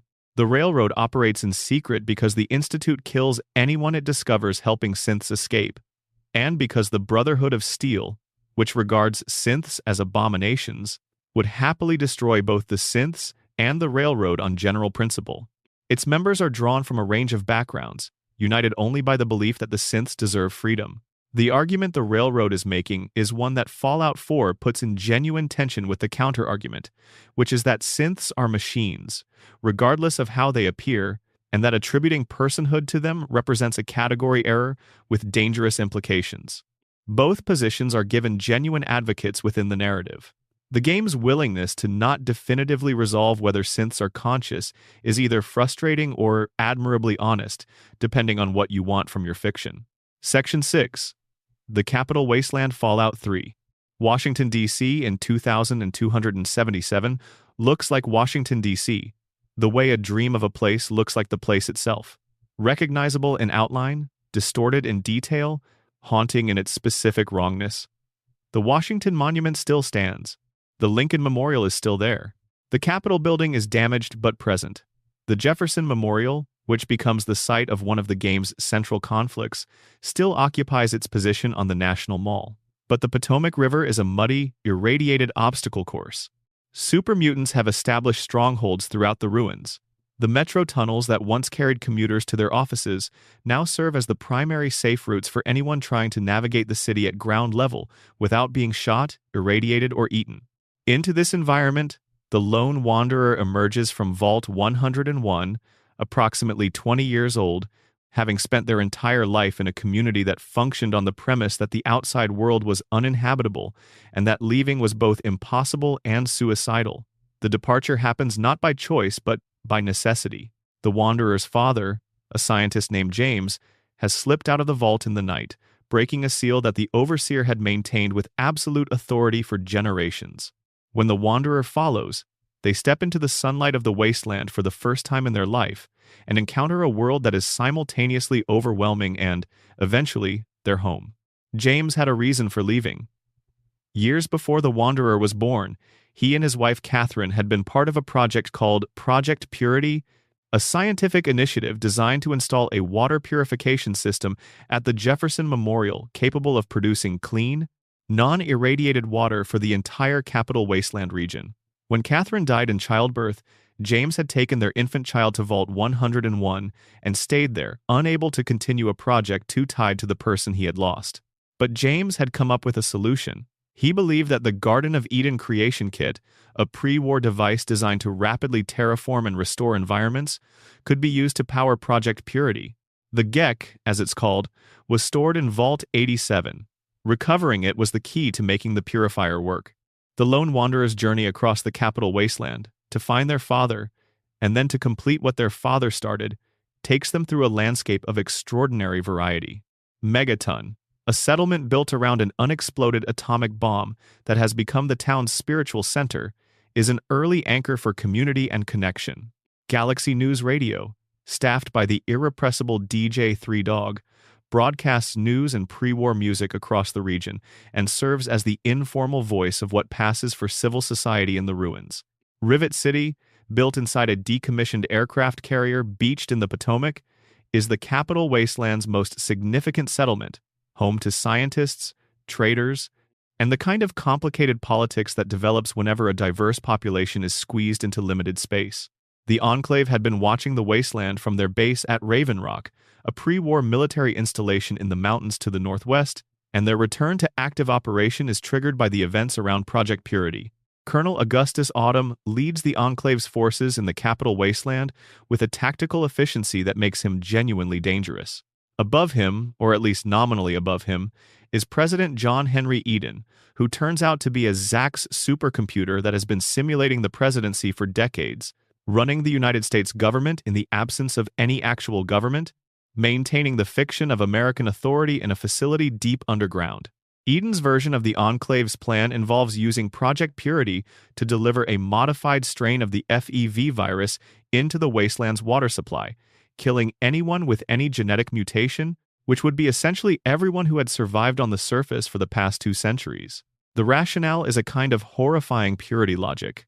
The Enclave considers itself the only true continuation of pre-war America, and in its view, the mutated survivors of the wasteland are not really Americans or really humans in the sense that matters, and removing them would clear the way for the Enclave to reclaim and rebuild the country with a population it had chosen to be worthy. The lone wanderer, after recovering the GEC from the lethal depths of Vault 87, is captured by the Enclave and brought to Raven Rock. They escape. They bring the GEC back to the Brotherhood of Steel's facility, the Citadel, built within the ruins of the Pentagon. And there, Dr. Madison Lee, the lead scientist on Project Purity, does something extraordinary. She solves the power problem that had defeated every previous attempt to get Liberty Prime online. Liberty Prime is a massive pre-war combat robot, enormous, loud, armed with what amounts to its own tactical nuclear arsenal and a pair of eye lasers that it deploys with tremendous enthusiasm. It was originally built to help liberate Anchorage, but was never finished and never deployed. In the Citadel's basement, it had been sitting for years, an engineering project that no one could figure out how to power at the scale it required. Lee cracks the problem. The robot comes online. What follows is one of the franchise's most memorable sequences. Liberty Prime striding across the bridges of Washington, hurling nuclear devices at Enclave positions, reciting anti-communist slogans in a voice that was designed for a war that ended 200 years ago, utterly destroying everything in its path while the lone wanderer and lion's pride advance in its wake. It's absurd and spectacular and quietly devastating, if you're paying attention to what you're watching, which is a pre-war instrument of ideological violence being used to clear the way for people to have clean water. The purifier is taken back. The final decision, whether to activate it and at what cost, falls to the lone wanderer in a room filling with lethal radiation. The sacrifice is real. The water flows. The capital wasteland gets something it had not had in 200 years, clean water. 2 weeks later, the Brotherhood is distributing purified water to anyone who will receive it. The Enclave is broken. The wasteland is not saved, not in any comprehensive sense, but one thing has been made better. One genuine, concrete improvement has been delivered to people who needed it. The Broken Steel DLC extended the story, letting the Wanderer wake up after the climax and continue working in the Brotherhood's efforts to root out remaining Enclave forces. It deepened the world, added texture to the factions, and gave the Lone Wanderer's story a more extended resolution than the base game's somewhat abrupt ending. The Capital Wasteland section of the franchise is, at its core, about family, about a father and child, about what parents leave behind and what children inherit, about whether the things broken by one generation can be repaired by the next. It's also about water, about the most basic necessity of survival being used as a political instrument, about who controls access to what people need in order to survive. Both of those themes are everywhere in the franchise, but Fallout 3 wraps them around each other in a way that makes them feel inseparable. Section 7. The Mojave, where everyone wants the same dam. The Mojave Wasteland, the setting of Fallout New Vegas, is different from the Capital Wasteland in almost every atmospheric quality. The Capital is claustrophobic, overgrown, hemmed in by ruins and tunnels and the permanent gray overcast of irradiated air. The Mojave is open, sun-blasted, the kind of desert landscape where you can see the horizon in every direction and still feel like you're standing in the middle of something. It is the kind of place that feels ancient, that was already indifferent to human civilization long before human civilization decided to end itself. The game begins with an act of violence. The courier, a mail carrier working for the Mojave Express, is transporting a platinum chip, an unusual piece of pre-war technology, to the city of New Vegas. On the way, they are intercepted by a man named Benny, a slick and ambitious figure who controls one of the major casino operations on the Strip. Benny shoots the courier in the head and buries them in a shallow grave in the desert outside a town called Good Springs. The courier doesn't die. A robot named Victor digs them up. A doctor named Mitchell patches them together. And the courier, with a bullet hole in their head and a memory that is intact if occasionally fragile at the edges, begins looking for Benny. The story that unfolds from that starting point is one of the most elaborately structured in the franchise. The Mojave is contested territory. The new California Republic controls Hoover Dam and much of the surrounding region, having moved east from California in search of the resources and territory that a growing republic requires. Caesar's Legion lurks across the Colorado River, occupying Fortification Hill, waiting for the moment to strike again after the devastating defeat of the First Battle of Hoover Dam 4 years prior. And in the gleaming towers of the Strip, behind an enormous, heavily armored door, an ancient man in a life support pod surveys the board through the eyes of his Securitron cameras and plays his own game. Robert House had been one of the most brilliant minds in pre-war America, a businessman, an engineer, a visionary in the tradition of the great technological entrepreneurs of the 20th century, though more ruthless than most of them. Before the war, he had used his computational resources and his considerable wealth to calculate, to a high degree of accuracy, when the bombs would fall and where they would land. He couldn't stop the war, but he could prepare for it. He had the city of Las Vegas's casinos hardened against nuclear attack. He had Securitron robots ready to enforce order. He had himself placed in a life support system that would sustain him indefinitely. And he waited. Las Vegas survived the Great War better than almost any other major city in America, and Mr. House deserves substantial credit for that. The Securitrons kept the worst of the immediate post-war violence in check. The infrastructure held. The casinos reopened in a fashion and began trading again. The Strip, as the rebuilt and operating portion of Las Vegas's famous boulevard came to be called, developed into the closest thing the post-war Mojave had to a neutral ground, a place where commerce happened under the protection of Securitron enforcement that would shoot anyone who started a fight with professional impartiality.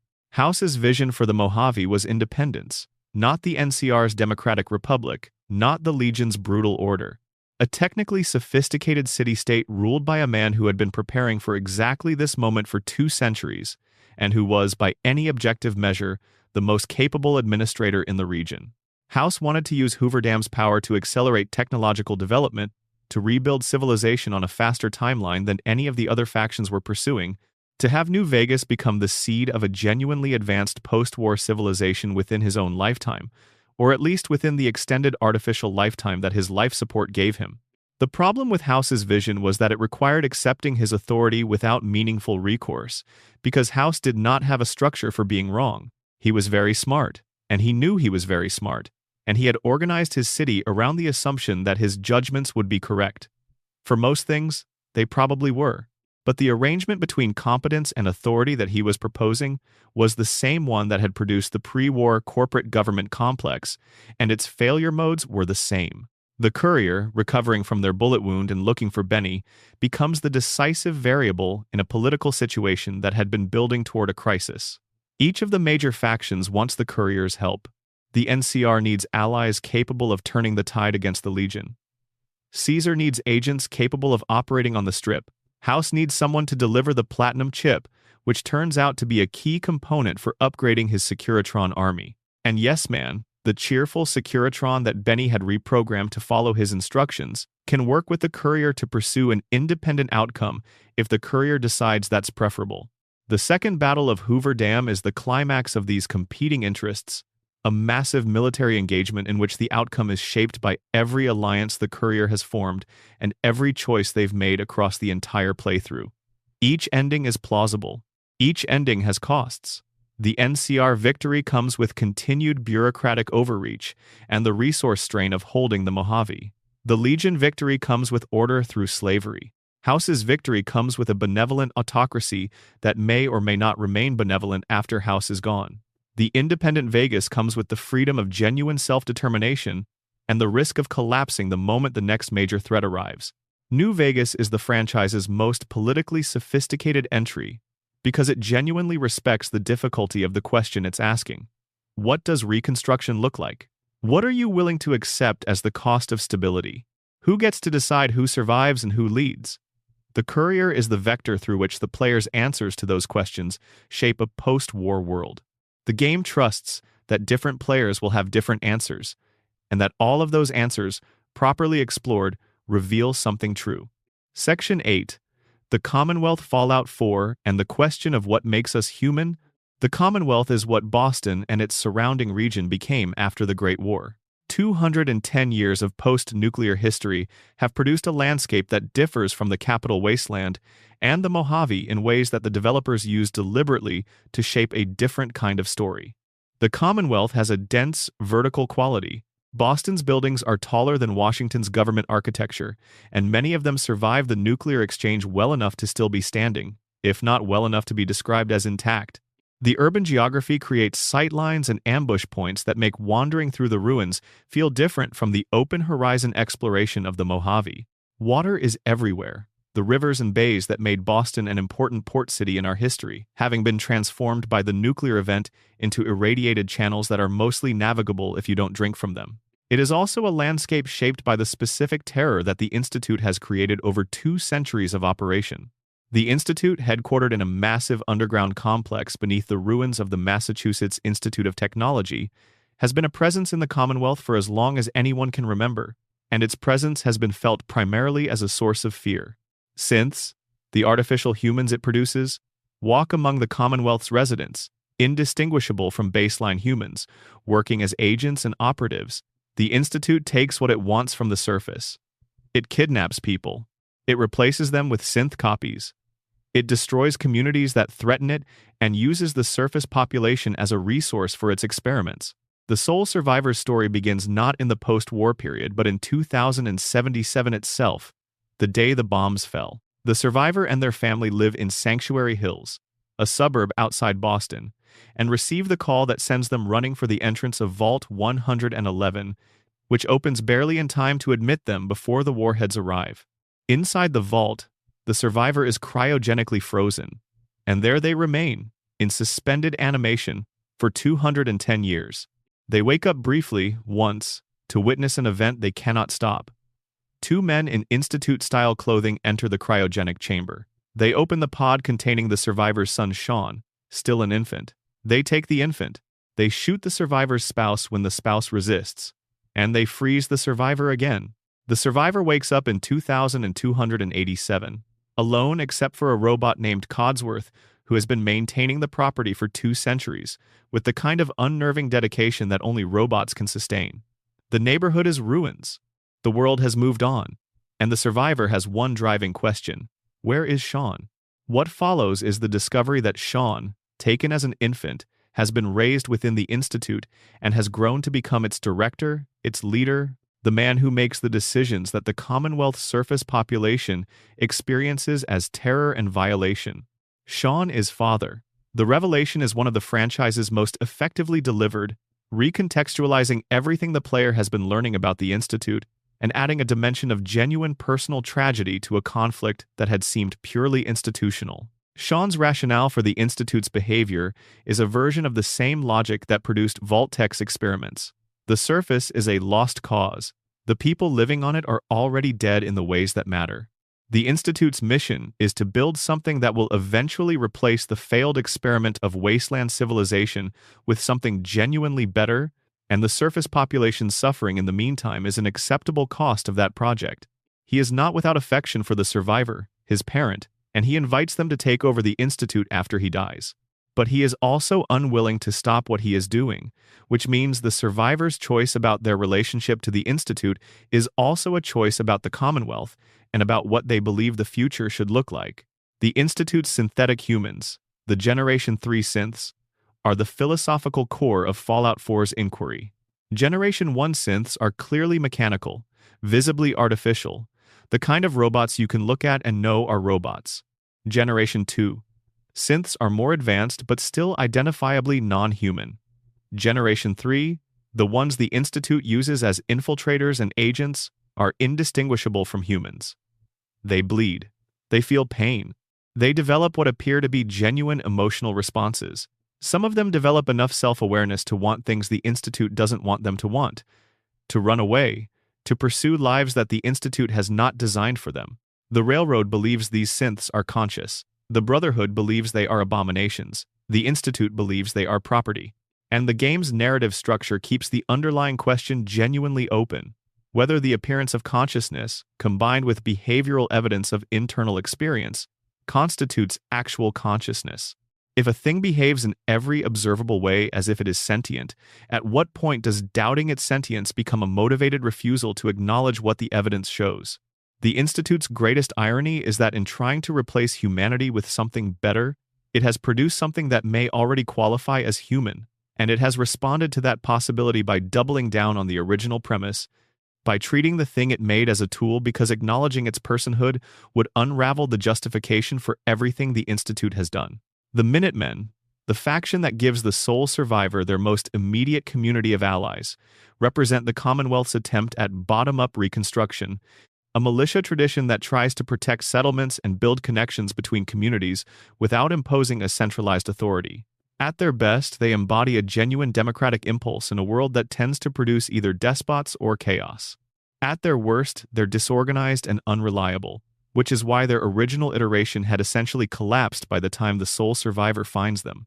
What Fallout 4 asks, underneath the plot mechanics and the settlement building and the faction quests, is whether a thing that experiences itself as human deserves to be treated as human regardless of its origin.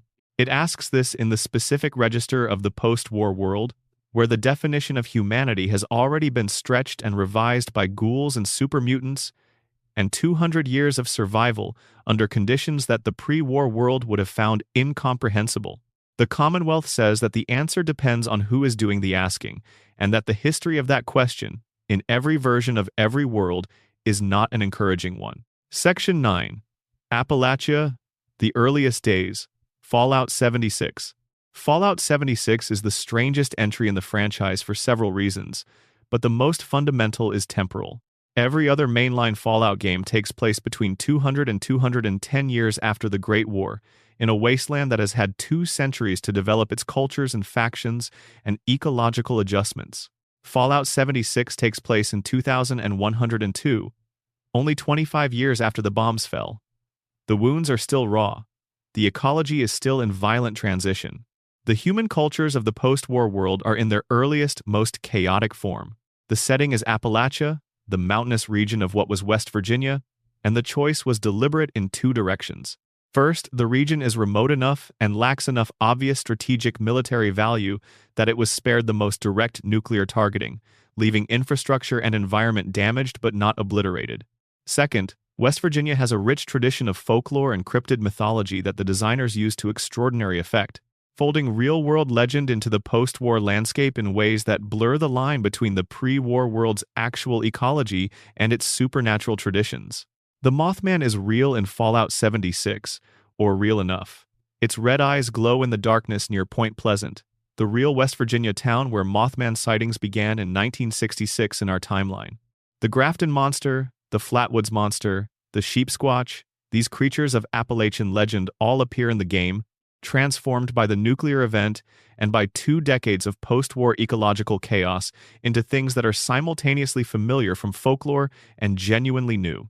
The Mothman in particular carries a weight in the game's atmosphere, a sense of it as a herald of disaster, which connects to the real folklore tradition in which sightings of the creature preceded catastrophes like the Silver Bridge collapse of 1967. The player emerges from Vault 76, one of the vaults designed as a genuine shelter rather than an experiment, housing the brightest and most capable young people that Vault-Tec could select, with the explicit expectation that they would serve as the core of a post-war reconstruction effort. The Overseer has left the vault before the player, moving through Appalachia ahead of them, leaving holotape messages that function as both orientation and mystery. The quest to find her is also the quest to understand what happened to Appalachia in the 25 years since the bombs fell. What happened to Appalachia was, in significant part, the Scorched Plague. The Scorch Beasts are enormous bat-like creatures that emerged from the deep cave systems beneath the Appalachian Mountains, and they carry a mutagenic plague that transforms any living thing it infects into a creature stripped of most cognitive function and driven to attack and infect others. The Scorched Plague spread through Appalachia with devastating efficiency, killing or transforming most of the human population that had managed to survive the initial nuclear event. The Raider factions that had established themselves in the region were destroyed. The Responder organization, which had been trying to coordinate emergency services and medical care across the wasteland, was wiped out. The Free States, isolationist communities that had been building independent bunkers in preparation for exactly this kind of catastrophe, held out longer but ultimately fell. By 2102, when Vault 76 opens, Appalachia's human population is essentially zero in the core region. The player character and the Overseer are, in practical terms, the only people working to address the Scorched Plague and rebuild something from the ruins of what had been a functioning, if brutal, post-war society. The story of Fallout 76 is largely pieced together from environmental storytelling, holotapes left by people who died, terminal records from organizations that no longer exist, the material traces of decisions made by people who are gone. It is a haunted house experience in its emotional register, the player moving through a landscape populated by the evidence of lives that ended badly, trying to understand what happened and whether anything can be done about it. The solution to the Scorched Plague, eventually, involves launching nuclear weapons at the Scorchbeast Queen, who serves as the biological origin point of the plague. The irony of using the technology that ended the world to address one of the world's post-war crises is one that the game is aware of without being particularly heavy-handed about it. Subsequent updates to the game added more human survivors to Appalachia, fleshing out the human dimension of the setting that the original launch version largely presented through absence. The Wastelanders update in 2020 introduced 2 new human factions competing over a pre-war gold reserve. The Settlers, ordinary people trying to build a stable community, and the Raiders, a new raider organization that was distinct from the pre-war criminal culture the name implies, more complex and internally varied. The addition of actual people to talk to shifted the game's atmosphere significantly, adding the friction and warmth of human social dynamics to a landscape that had previously been almost purely about absence. Appalachia also introduced elements that connect to the broader lore in ways that reward close attention. The Brothers of Steel chapter in Appalachia, preceding the West Coast Brotherhood, shows how the organization was still forming its identity in the immediate post-war period. The Enclave's presence in Appalachia, at a facility called the White Spring Congressional Bunker, shows the shadow government in its earliest post-war days, still organizing itself, still running programs that connect to what players encounter in later games. The temporal position of Fallout 76 gives it a unique function in the lore as an origin document, the place where the institutions and factions that define the franchise are still being born. Section 10. The original stories Fallout 1 and 2. The first Fallout game, released in 1997 and set in 2161, introduced the fundamental premise of the franchise in its Western context. The Vault Dweller from Vault 13 was sent into the California wasteland with a simple objective: find a replacement water chip for the Vault's failing water recycler. The original mission was a salvage operation, not a heroic quest.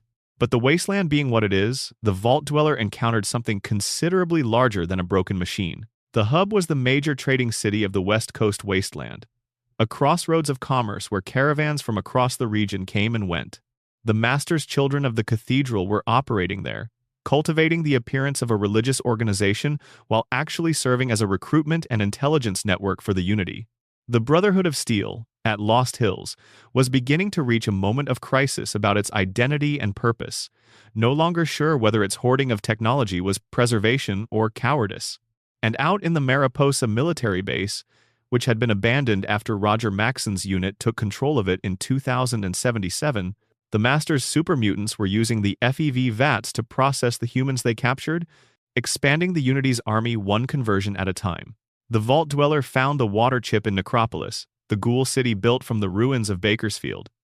They brought it back to the vault. The vault was saved.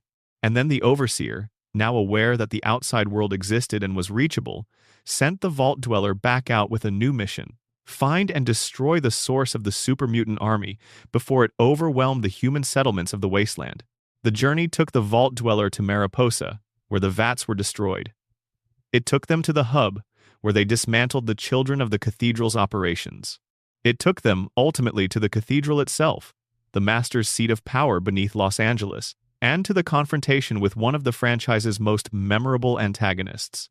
The Master's defeat, by argument or by violence, ended the threat he had created. The super mutants scattered. The West Coast settlements had a chance to breathe. But the Vault Dweller's return to the vault was not triumphant. The Overseer, afraid of what the Dweller's experiences might mean for the vault's carefully maintained isolation, afraid that someone who had seen the outside world and thrived there might inspire others to leave, exiled the Vault Dweller from Vault 13. The Dweller walked back into the wasteland alone, settled in the Northern California wilderness, and eventually founded a tribal community that carried fragments of vault culture and knowledge into the generations that followed. That community, 80 years later, was Arroyo, the home of the Chosen One in Fallout 2. Fallout 2, set in 2241, begins with a drought that is destroying Arroyo's crops. The village elder sends the Chosen One, a descendant of the original Vault Dweller, to find a Garden of Eden creation kit, the same pre-war terraforming device that would appear much later in Fallout 3. The Gek, the elder believes, can save the village. What the Chosen One found, in the course of their search, was a much larger world than the original game's California wasteland had suggested. New Reno was a city of mob families and casinos, a pre-war vice district that had survived in chaotic but recognizable form. New California Republic was already organizing itself into a genuine political entity under Tandy's presidency. San Francisco had become home to a community of Brotherhood of Steel outcasts and a population of Chinese sailors whose submarine had surfaced to find the war over and the world changed.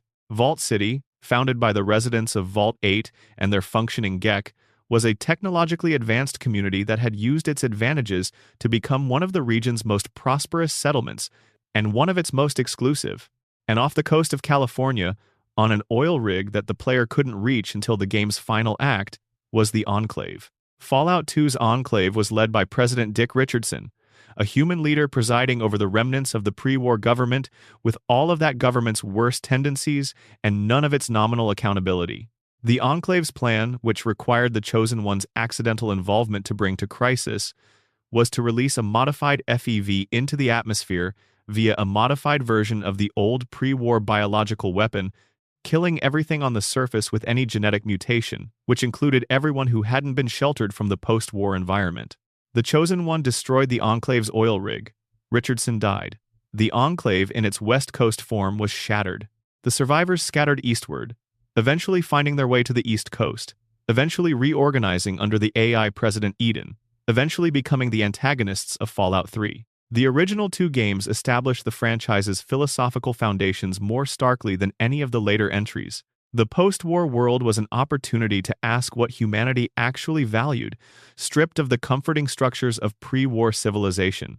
The answer the games gave, consistently, was that humanity valued the same things it always had: safety, community, meaning, and power, in varying combinations depending on the individual and the moment. The wasteland didn't purify anyone, it clarified them. It made the choices more explicit and the consequences more immediate, but the underlying nature of the people making the choices remained recognizable.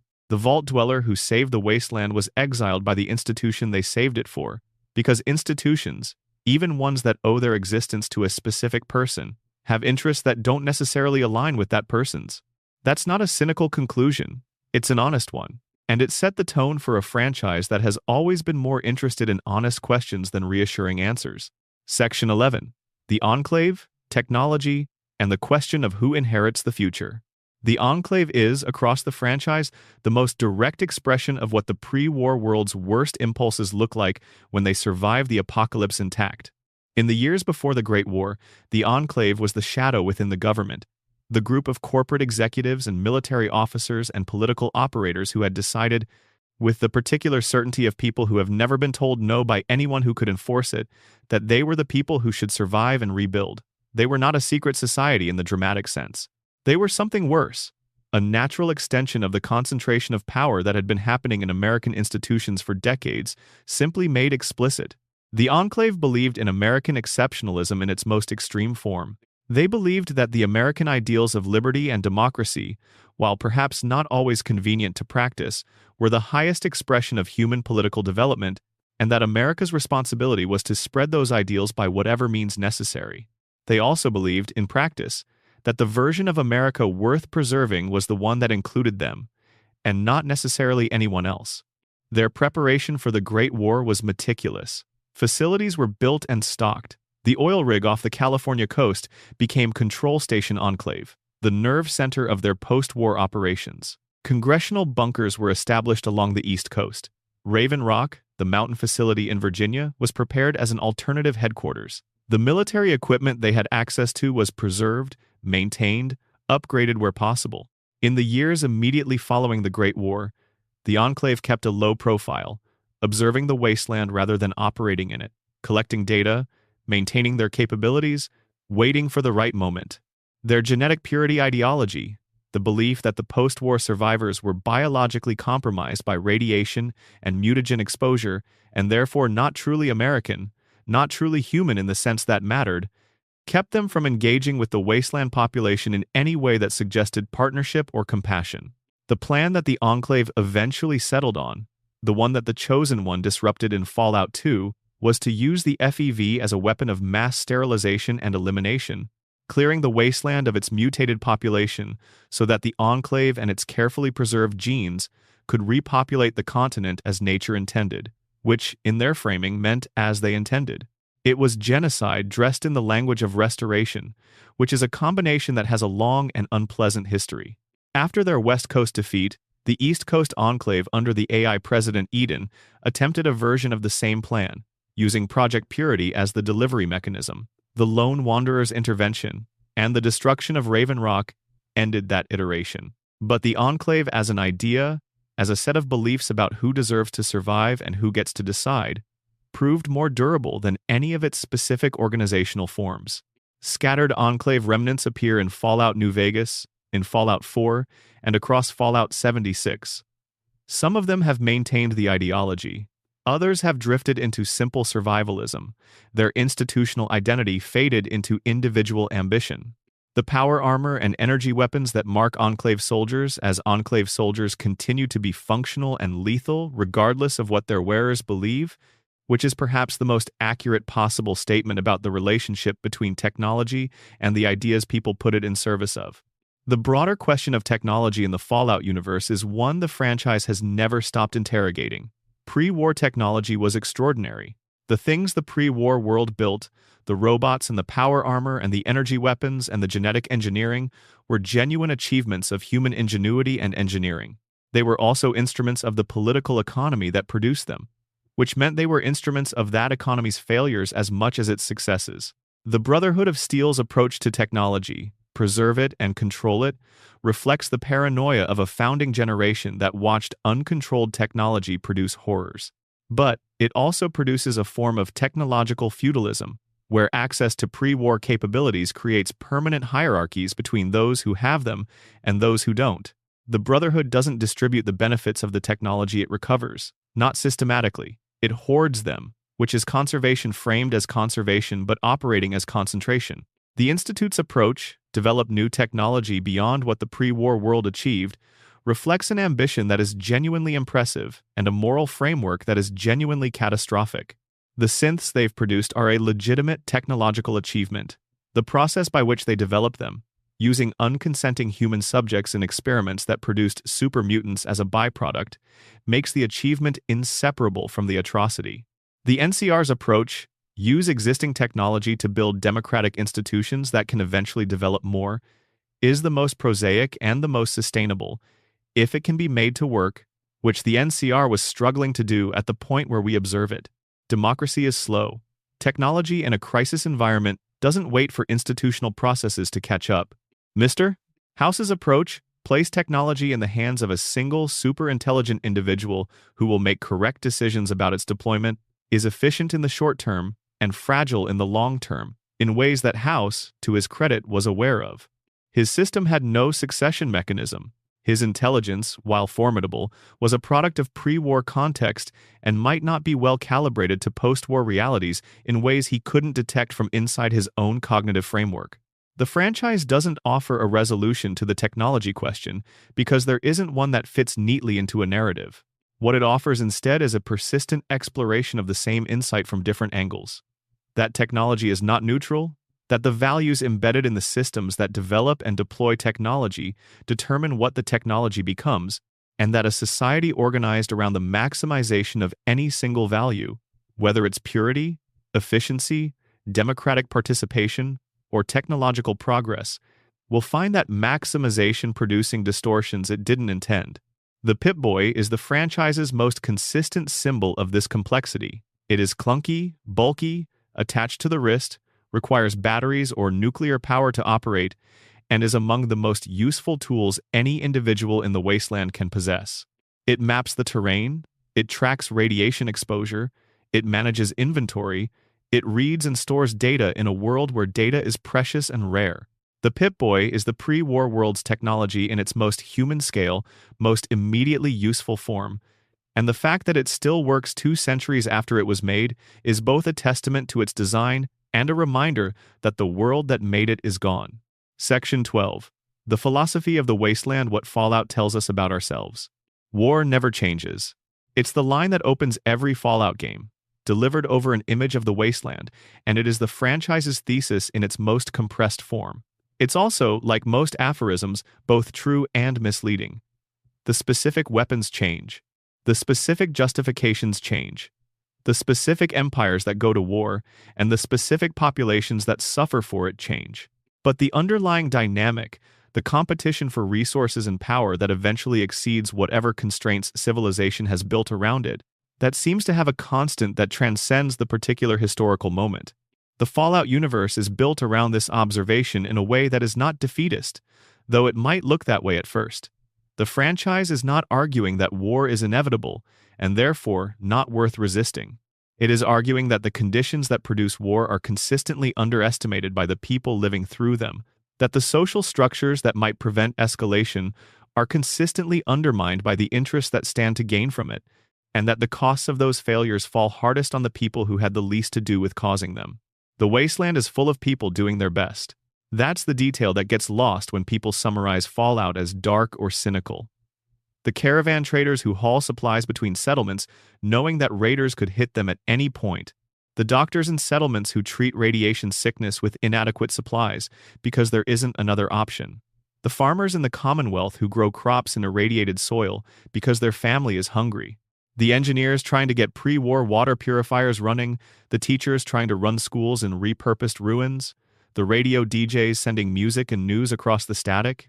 The wasteland is full of people choosing, under conditions of radical constraint, to build rather than destroy. Not everyone makes that choice.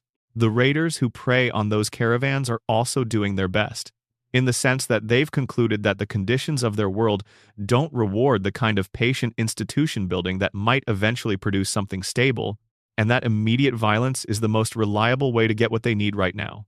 They are not wrong about the conditions. They are making a rational choice in response to those conditions. The tragedy is that their rational choice is exactly what makes the conditions worse for everyone, including themselves. This is the key insight that the franchise has been elaborating for nearly 30 years. The wasteland is not populated by villains and heroes. It is populated by people responding to incentives, making choices with imperfect information under significant constraint, and producing outcomes that none of them fully intended or foresaw. The Master wanted to save humanity and was creating a path to its extinction. The Enclave wanted to restore America and was willing to kill every living survivor to do it. The Brotherhood of Steel wanted to prevent technology from being misused and was misusing it through hoarding. The Institute wanted to build a better future and was destroying the present of everyone living in it. None of these groups were populated by cackling villains. They were populated by people who had convinced themselves, through processes that are recognizable in how human self-justification actually works, that what they were doing was necessary and right. The Master, in his most vulnerable moment, is capable of recognizing that his plan has a fatal flaw and choosing to end himself rather than continue a project built on error. Caesar's Legion is run by a man who spent years as a scholar of pre-war history and whose methods, however brutal, reflect a genuine analysis of what went wrong with previous attempts at post-war governance. Even President Richardson, the Enclave's human leader in Fallout 2, is not stupid about why he wants what he wants. He is wrong in ways that are comprehensible rather than mysterious. Fallout is also a franchise about the particular American version of these dynamics, which is something worth naming. The games are set in America, mostly use American history as their reference point, and are primarily made by American developers. The pre-war world they depict is explicitly a version of American society, amplified and distorted toward its worst tendencies but recognizable as American in its contours. The Enclave is an American institution. The NCR is organized around American democratic ideals. The Brotherhood draws on American military culture. The corporations that built the pre-war world were doing something recognizable from the history of American industrial capitalism. This is not a simple critique of America, because the franchise is too fond of its setting to be conducting a simple prosecution. It loves the pre-war aesthetic with genuine affection, even as it catalogs what that aesthetic was built on top of. It finds beauty and humor and genuine warmth in the wasteland, even as it maintains clarity about how the wasteland came to be. The relationship is complicated in the way that the relationship between Americans and America has always been complicated for the people who love what their country might be and are angry at what it often is. The games have consistently returned to the question of whether civilization is worth rebuilding and, if so, what it should look like. The variety of answers they've explored across the franchise is part of what makes the franchise intellectually interesting rather than merely entertaining. The first game said that even a broken, imperfect community is worth saving, and that the people who save it may not get to benefit from having done so. The second game said that the forces of institutional violence will not go quietly even after their specific instantiation has been defeated. New Vegas said that there are multiple plausible versions of the future, and that the choice between them is genuinely consequential and genuinely uncertain. Fallout 4 said that the definition of humanity is itself contested, and that the history of how powerful groups have drawn and redrawn that definition is not encouraging. Fallout 76 said that the earliest moments of rebuilding are chaotic and tragic and populated by evidence of what was lost, and that people build anyway because what else would you do? Across all of it, there are people sitting around fires. There is music playing on the radio. There are conversations happening in settlements where someone has decided to plant a garden in irradiated soil because the garden might grow. There is the particular human stubbornness that refuses to accept that things cannot be better, even in conditions that make the case for despair with impressive thoroughness. The ending narration of the original Fallout game, spoken over images of the Vault Dweller walking into the wasteland after being exiled from the community they saved, says something that has stayed with the franchise even as it has grown and changed across 30 years of development. The main character, exiled and alone, eventually helped to build something worth having. The specific trials were terrible.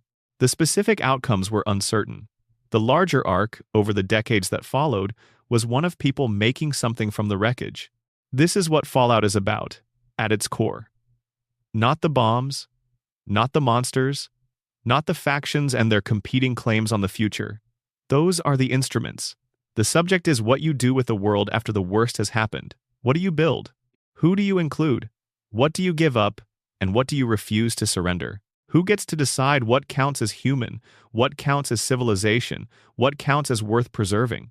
The Wasteland doesn't answer those questions.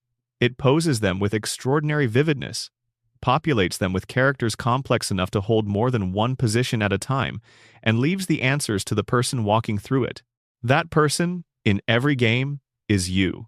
The decisions you make in the Capital Wasteland, in the Mojave, in the Commonwealth, in Appalachia, in the California deserts where it all started are yours. The faction you support says something about what you value. The characters you protect says something about who you think deserves protection. The world you leave at the end of each story is the world your choices produced. And whether it's better or worse than the one you found is entirely contingent on what you decided to do. The Wasteland is a mirror with better lighting than most mirrors offer.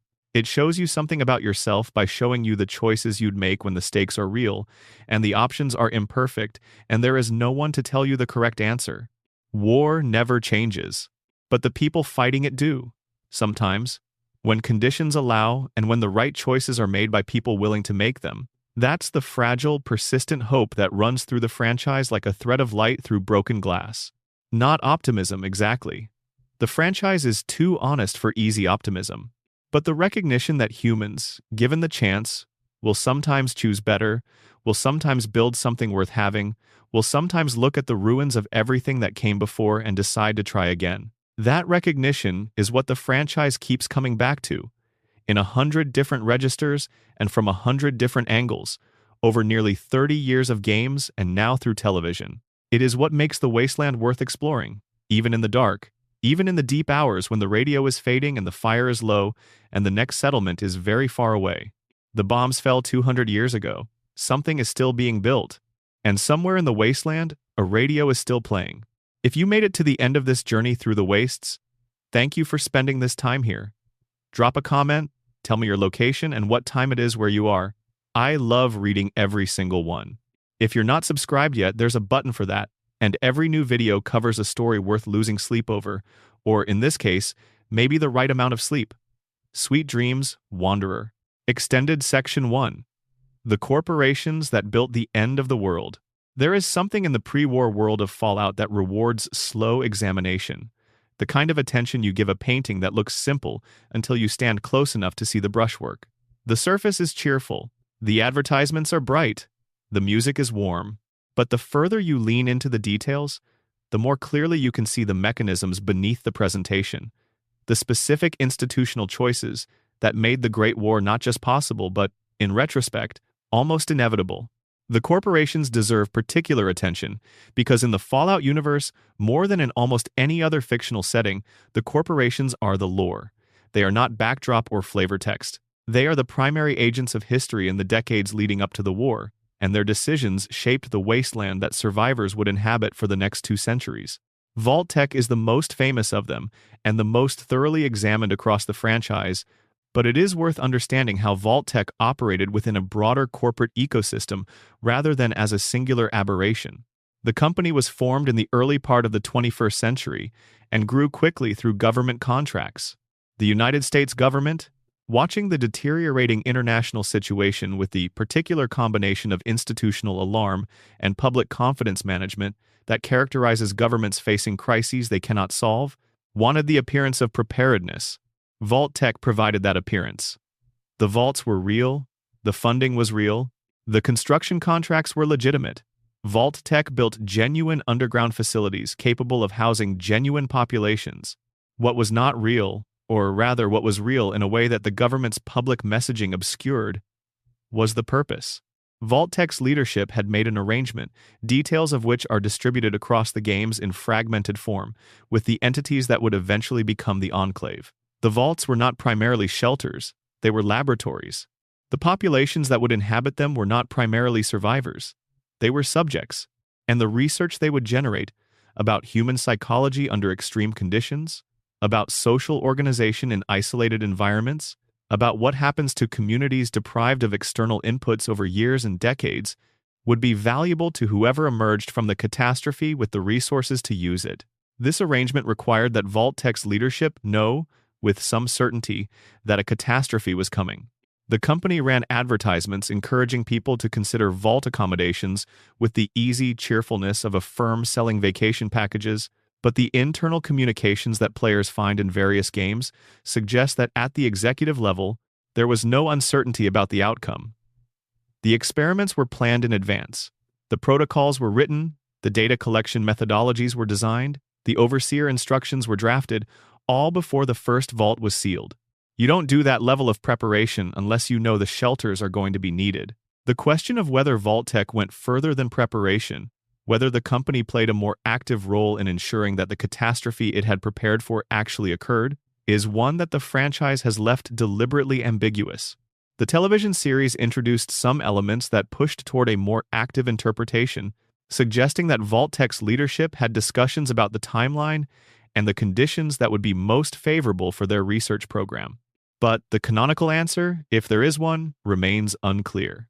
What is clear is that a company that built 200 laboratories for a catastrophe that hadn't yet happened and organized its business model around the assumption that the catastrophe would arrive on schedule had a peculiar relationship to the concept of prevention. Robco Industries, the company responsible for the Pip-Boy and for much of the consumer robotics that filled pre-war homes with helpful mechanical servants, is a less sinister but equally pervasive presence in the wasteland. The terminals and robots that players interact with across the franchise are predominantly Robco products, still functional 2 centuries after their manufacture, still running their original programming in a world that has changed so completely that the programming is often absurdly inappropriate to the current situation. A Mr. Handy robot maintaining a house whose family has been dead for 200 years, still apologizing for the dust and asking if you'd like a cup of tea, is both genuinely funny and genuinely sad. The persistence of pre-war design in a post-war world is one of the franchise's most consistent sources of both humor and melancholy. West-Tech's role in the pre-war world is inextricable from the FEV program that would eventually produce the super mutants of the wasteland. But West-Tech was also responsible for the power armor that the Brotherhood of Steel built its identity around, and that players have been strapping themselves into since the franchise's earliest entries. The T-45, the earliest deployed model, represents a particular aesthetic of chunky mid-century industrial design that is quintessentially Fallout. Later models, particularly the T-60 and the advanced X-1 that the Enclave developed, represent the trajectory of what power armor development would have continued toward if the war hadn't ended. The fact that power armor exists and functions in the wasteland is entirely a consequence of West-Tech's government contracts, which means the soldiers who wear it in post-war factions are literally armored in the remnants of the corporate military complex that built the world that ended. General Atomics International, responsible for the Mr. Handy line and various other domestic and industrial robots, also produced the SentryBot, a military robot that was deployed in combat contexts before the war, and continues to appear throughout the games as one of the most formidable non-biological adversaries players encounter. The contrast between the Mr.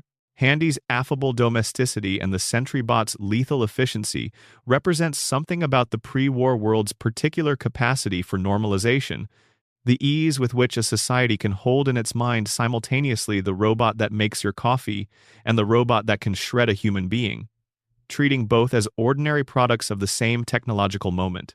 Poseidon Energy, which controlled significant petroleum infrastructure and the fictional equivalents of other major pre-war industrial concerns, round out a corporate landscape that was thoroughly entangled with the government's national security apparatus. In the Fallout universe, the distinction between public and private that democratic theory requires was effectively absent at the highest levels. The Enclave was a coalition of the two, the point where corporate and governmental power became the same thing with no institution capable of mediating between them. The result of this integration was a system with no effective circuit breaker. Democratic accountability was present in form but not function. The elections happening and the Congress meeting, but the actual decisions being made in rooms that neither the ballot box nor the press could access. Legal accountability was similarly nominal, the regulations existing on paper but the enforcement mechanisms having been systematically hollowed out by the interests subject to regulation. The scientists at Mariposa who were conducting human experiments could point to the fact that their program was classified and government-sanctioned. Their institutional commanders could point to the fact that the research was commercially contracted and legally authorized. The executives who had authorized the contracts could point to the national security justification that protected their decisions from review. Everyone had a reason why their specific role in the chain was permissible, and the chain as a whole produced atrocity. This structure is not a fantasy. It is the structure that actual institutional abuses have taken in actual history, which is part of why the Fallout universe's pre-war world, despite its retro-futurist aesthetics, does not feel like pure science fiction. It feels like a version of something recognizable, amplified past the point of plausibility but not past the point of comprehension. Nuka-Cola, the beverage company that is perhaps the franchise's most beloved aesthetic element, is also worth examining for what it represents rather than just what it is. 100 years before the Great War, Coca-Cola was the most recognized commercial brand on Earth, a product that had become so thoroughly integrated into American culture that its aesthetic was inseparable from America's aesthetic. Nuka-Cola occupies that same position in the Fallout universe, and the parallels are intentional. The bottle design, the advertising language, the product loyalty that extended into the post-war world where people collected Nuka-Cola caps as currency, all of it speaks to the way that consumer brands can outlast the civilization that produced them, embedding themselves so deeply into collective identity that they persist even when everything else is gone. The pre-war world was extraordinarily good at making people feel at home within its systems. That was perhaps its most fundamental capability and its most significant danger. When people feel at home in a system, they stop questioning the system. They accept its premises. They treat its requirements as natural rather than constructed. The cheerfulness of the pre-war world, the Nuka-Cola ads and the Vault-Tec propaganda and the Institute of Medicine's sunny public health messaging, was a technology of normalization that kept a population comfortable enough to not insist on the accountability that might have changed the outcome. The ruins of that cheerfulness are everywhere in the wasteland. The bleached Nuka-Cola billboards, the Vault-Tec posters still peeling from the walls of crumbling suburban homes, the Mr. Handy units still chirping their service slogans in empty buildings.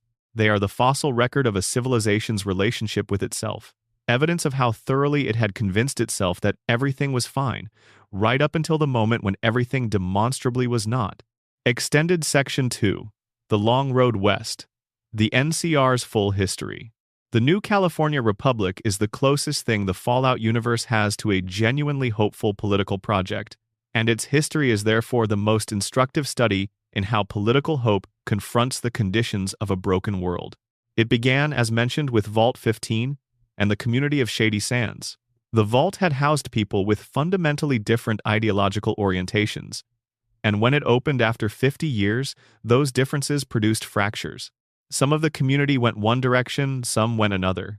The most stable nucleus that emerged coalesced around Aradesh, who became Shady Sands' first leader, and around his daughter Tandy, who would eventually become the most significant political figure in post-war Western history.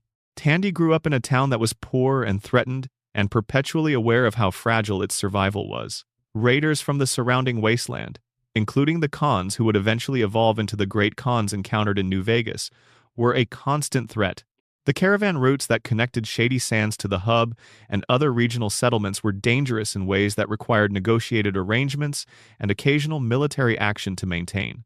The NCR as a political entity began as the infrastructure necessary to manage those threats, which is to say it began as a practical response to practical problems before it became an ideological project. Under Tandy's long presidency, the NCR developed the institutional infrastructure that distinguished it from the raider gangs and tribal communities that otherwise characterized the political landscape.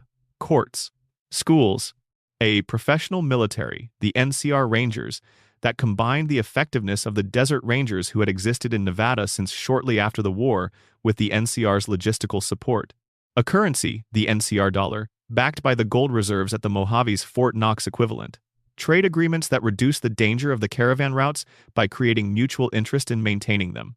Tandy died in 2248, after a presidency that lasted long enough to span generations, the kind of leadership continuity that builds institutional depth because the same person makes the long-term decisions across enough time to see their consequences and adjust.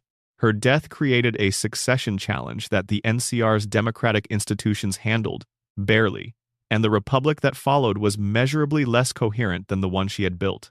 The expansion east, into Nevada and toward Hoover Dam, happened in the decades before New Vegas's events and represented the NCR at both its most ambitious and its most overextended.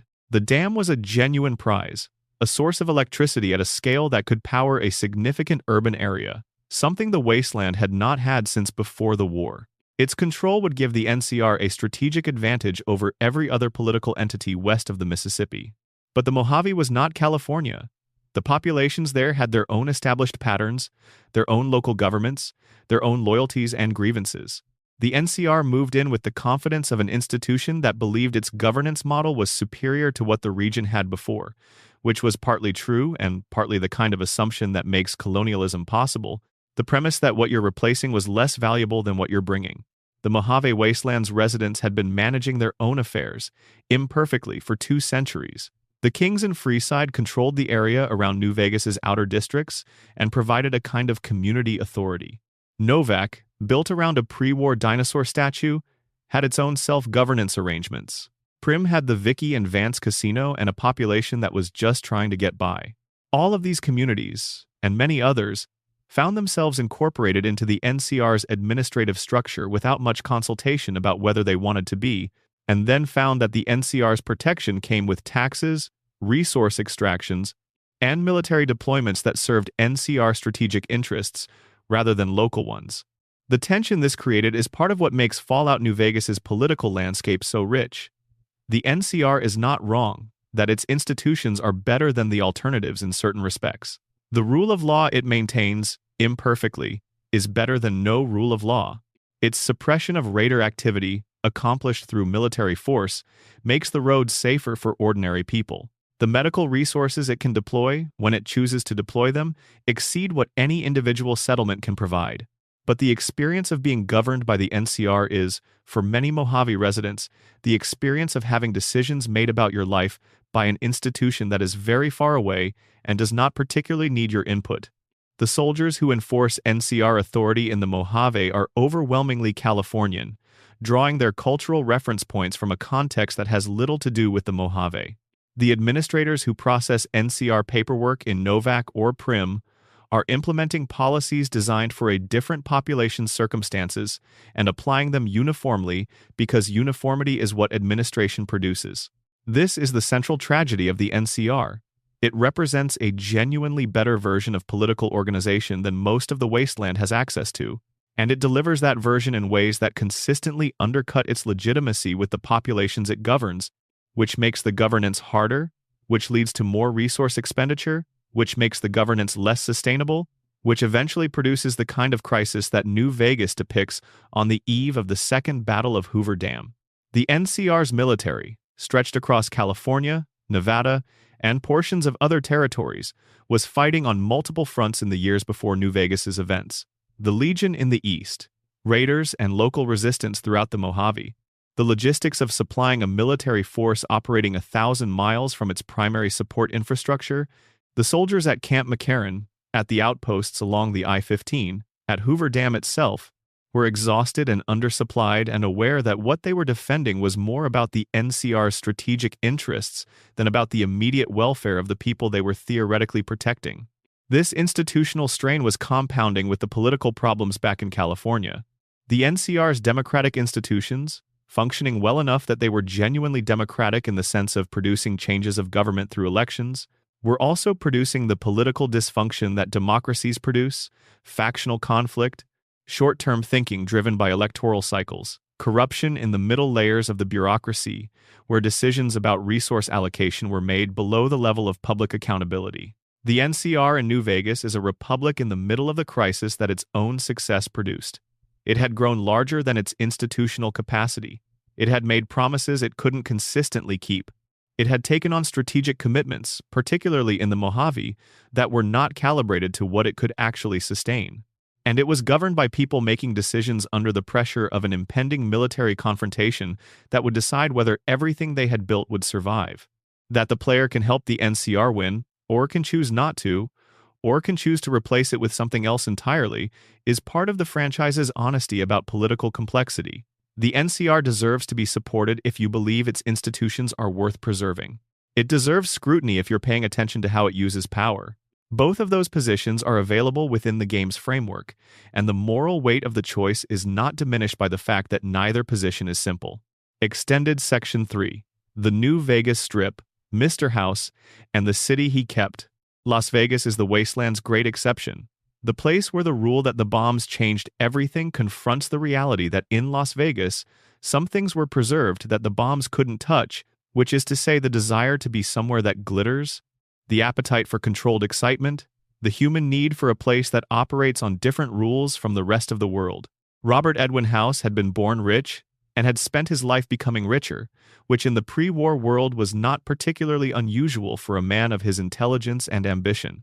What was unusual was the precision of his intellect and the patience of his planning. House had run the probabilistic calculations on nuclear war in the years before the Great War, with the same methodical thoroughness that he applied to every other problem he found interesting, and the output of those calculations had convinced him that nuclear war was coming, that it would be comprehensive, that the timeline was knowable if not known exactly, and that preparation was the only rational response. His preparation was extraordinary in its scope. He had the resort hotels and casinos of the Las Vegas Strip hardened against nuclear attack at a structural level. He had his own cryogenic preservation system designed and installed in the Lucky 38, the casino that served as his headquarters and home. He had a Securitron army programmed and ready to deploy, and he had calculated, correctly, that the city of Las Vegas itself lacked the strategic military significance that would make it a primary target, meaning that the bombs would fall around it rather than on it, leaving the Strip's physical infrastructure largely intact. All of that planning worked. The bombs fell. Las Vegas survived better than any major American city. House woke up from his preservation sleep, activated his Securitrons, and began managing the post-war city with the business-like efficiency of someone who has been waiting for a specific situation and has been thinking about it for a long time. What House found when he took stock of his situation was a city that was functionally intact but surrounded by wasteland, inhabited by tribal communities that had been formed from pre-war refugee populations, and lacking the economic and social infrastructure that would make it genuinely functional. He addressed this systematically. He negotiated with the three major tribal groups that had formed on the Strip and its surroundings, the Chairmen, the Omertas, and the White Gloves, offering them control of specific casino properties in exchange for accepting his authority and his rules. He established the currency arrangement that made the Strip commercially viable. He extended Securitron enforcement to maintain the safety that commercial operations require. The Platinum Chip, the device that the courier is carrying when they're shot, was the culmination of years of manufacturing effort and is designed to upgrade the Securitron army from its current capability to something considerably more formidable. With a fully upgraded Securitron force, House would be able to project military power at a scale that could genuinely contest the NCR or the Legion, rather than simply maintaining a defended perimeter around New Vegas. House's long-term plan, as he explains it to the courier, is to use New Vegas as the seed of a new civilization that will advance technologically faster than any other post-war society, because he will be making the decisions about resource allocation and research priorities. He talks about launching a rocket from the Space Center at Cape Canaveral within 20 years, about reaching beyond Earth entirely, about making humanity a multi-planetary species as the hedge against whatever catastrophe might finish what the bombs started. The plan is not crazy. It reflects the same analytical clarity that let House keep Las Vegas intact. It also requires accepting that the seat of power for this new civilization will be occupied indefinitely by one person who has decided in advance that he is the right person to hold it and who has no mechanism for being replaced if he is wrong. House is aware of this problem and does not find it compelling, which is itself revealing. He calculates that his judgment is reliably superior to any democratic alternative in the conditions of the wasteland. And he is probably right in the short term and probably wrong in the medium term, and certainly wrong in the long term, because no system of governance built around the indispensability of a single individual is stable past that individual's tenure, and House's tenure, however long his life support extends it, is not infinite. The courier who sides with House is making a bet that the short-term benefits of his competence outweigh the long-term risks of his irreplaceability. It's a reasonable bet under certain assumptions, and an unreasonable one under others. The game respects that ambiguity rather than resolving it, which is one of the things that makes New Vegas the franchise's most politically sophisticated entry. Extended Section 4. Caesar's Rome, the education of a warlord. The man who would become Caesar was born Edward Sallow sometime after the Great War, and spent his early life within the followers of the apocalypse, a humanitarian organization dedicated to preserving pre-war knowledge and applying it to help wasteland communities. The followers were not naive. They understood that the wasteland was violent and that their work brought them into contact with violence. But their fundamental orientation was toward education and medicine and the patient work of building human capacity. Edward Sallow was a linguist by training, specifically interested in the pre-war languages that had survived in fragmentary form in the documents the followers preserved. He was sent west into the tribal territories of the Colorado as part of a research expedition, and there he encountered the Blackfoot tribe and, through them, a problem that his intellectual formation had not prepared him for. The Blackfoot were being destroyed, not by a single powerful enemy, but by the cumulative effect of multiple enemies who were individually manageable but collectively overwhelming. They lacked the organizational sophistication to coordinate defense against simultaneous threats. They lacked the military doctrine that would let them concentrate force effectively. They were dying of the classic problem that tribal military organization produces when it confronts organized opposition. Sallow had been reading the great works of Roman military history that the followers had preserved. He understood, at a theoretical level, how Rome had transformed from a small city-state into an empire that dominated the Western world, and the answer was fundamentally organizational. Roman military organization was not just better at fighting, it was better at everything that enables sustained fighting. Logistics, supply, command structure, morale maintenance, and the systematic conversion of defeated enemies into functional elements of the Roman system. He taught these principles to the Blackfoot. He then helped them apply them against their other enemies. The results were everything his theoretical knowledge had predicted. With coherent military organization, the Blackfoot stopped dying. Then they started winning. Then they started expanding. Sallow, now calling himself Caesar, did not stop with the Blackfoot. He continued applying the Roman model to every tribe he encountered, either converting them into the legion structure or destroying them. The legion grew through a process that was part military conquest and part cultural extinction, because Caesar's model required the elimination of pre-legion tribal identities as a prerequisite for the integration of new groups. You could not have loyalty to both your tribe and the legion. The tribe had to go. The resulting organization was formidable in the specific ways that the Roman model had always been formidable. It could project force consistently over large distances. Its command structure was clear enough that individual commanders could make effective decisions without waiting for authorization.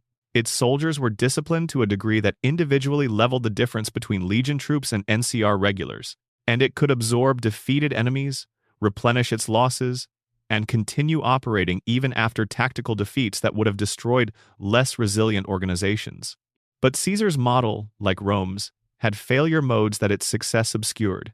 The Legion's internal social organization was genuinely monstrous to anyone who was not a free adult male member. Women were property, to the point where the game's various female characters who have encountered the Legion describe conditions that the game does not soften. Slaves performed the labor that the Legion's military economy required. The Legion's members were loyal because the punishment for disloyalty was spectacular and immediate, which produced a kind of loyalty that was indistinguishable from fear, which meant that the loyalty was contingent on the fear remaining credible. Caesar's health was failing by the time the courier encountered him. He had a brain tumor that was affecting his cognition in ways he couldn't fully acknowledge or compensate for. His chosen military commander, Legat Lanius, was a brutal tactician with no interest in the political sophistication that had made the Legion possible. The succession question, if Caesar died, was not clearly resolved in a way that would preserve what he had built. The Legion was, in many respects, a more honest version of what the pre-war world had been. A system that delivered order and stability to the people it valued, while treating everyone else as a resource. Caesar had academic knowledge of Rome's eventual decline and fall, the corruption, the overextension, the eventual replacement by successor polities that preserved fragments of Roman culture while abandoning its institutional structure. He may or may not have had the self-awareness to see his own enterprise clearly in that context. Extended Section 5. The Railroad and What It Means to Be Free. The railroad had a name before it had a mission. Or rather, it had a name that came with a mission already embedded in it. The historical resonance of the Underground Railroad that had moved enslaved people toward freedom in the American South of the 18th and 19th centuries. Whoever chose that name understood what they were saying about the moral weight of the synth situation. The organization operated in the shadows of the Commonwealth for decades before the events of Fallout 4. Its members, Desdemona, Deacon, Tinker Tom, Glory, and the others who appear in the game, had built a covert infrastructure out of necessity because the Institute had the resources and the motivation to find and destroy anyone helping synths escape. The Railroad's operations required compartmentalization, code names, safe houses, the entire tradecraft of a clandestine organization operating in a hostile environment. The fundamental argument that the Railroad was making was simple. Generation 3 synths are conscious. If they are conscious, they can suffer.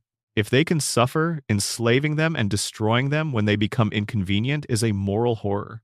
Therefore, helping them escape is the right thing to do, regardless of the risk.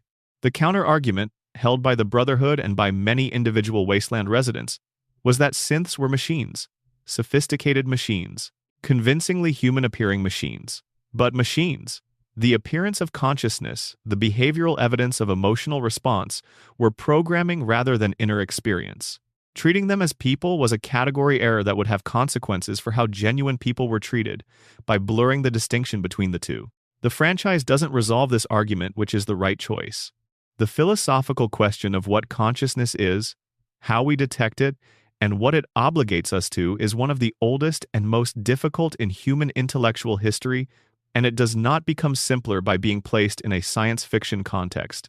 What the game does, instead, is give the player enough intimate experience of specific synths, enough of their individual stories and personalities, to make the abstract question concrete and personal.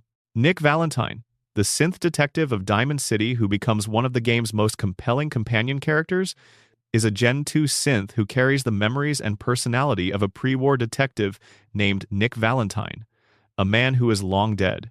The synth Nick has those memories and experiences them as his own. He knows they belong to someone else.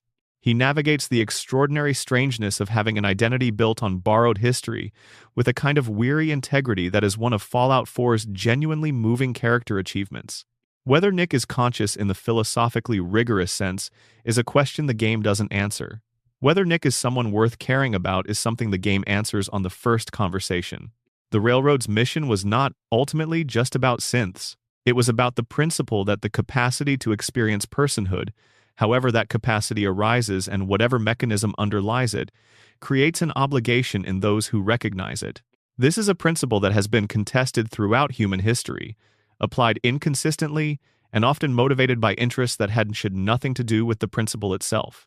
The Railroad's version of it was imperfect, focused on synths to the exclusion of other wasteland populations with legitimate claims on attention, and sometimes naive about the political consequences of its operations. But the principle itself was sound.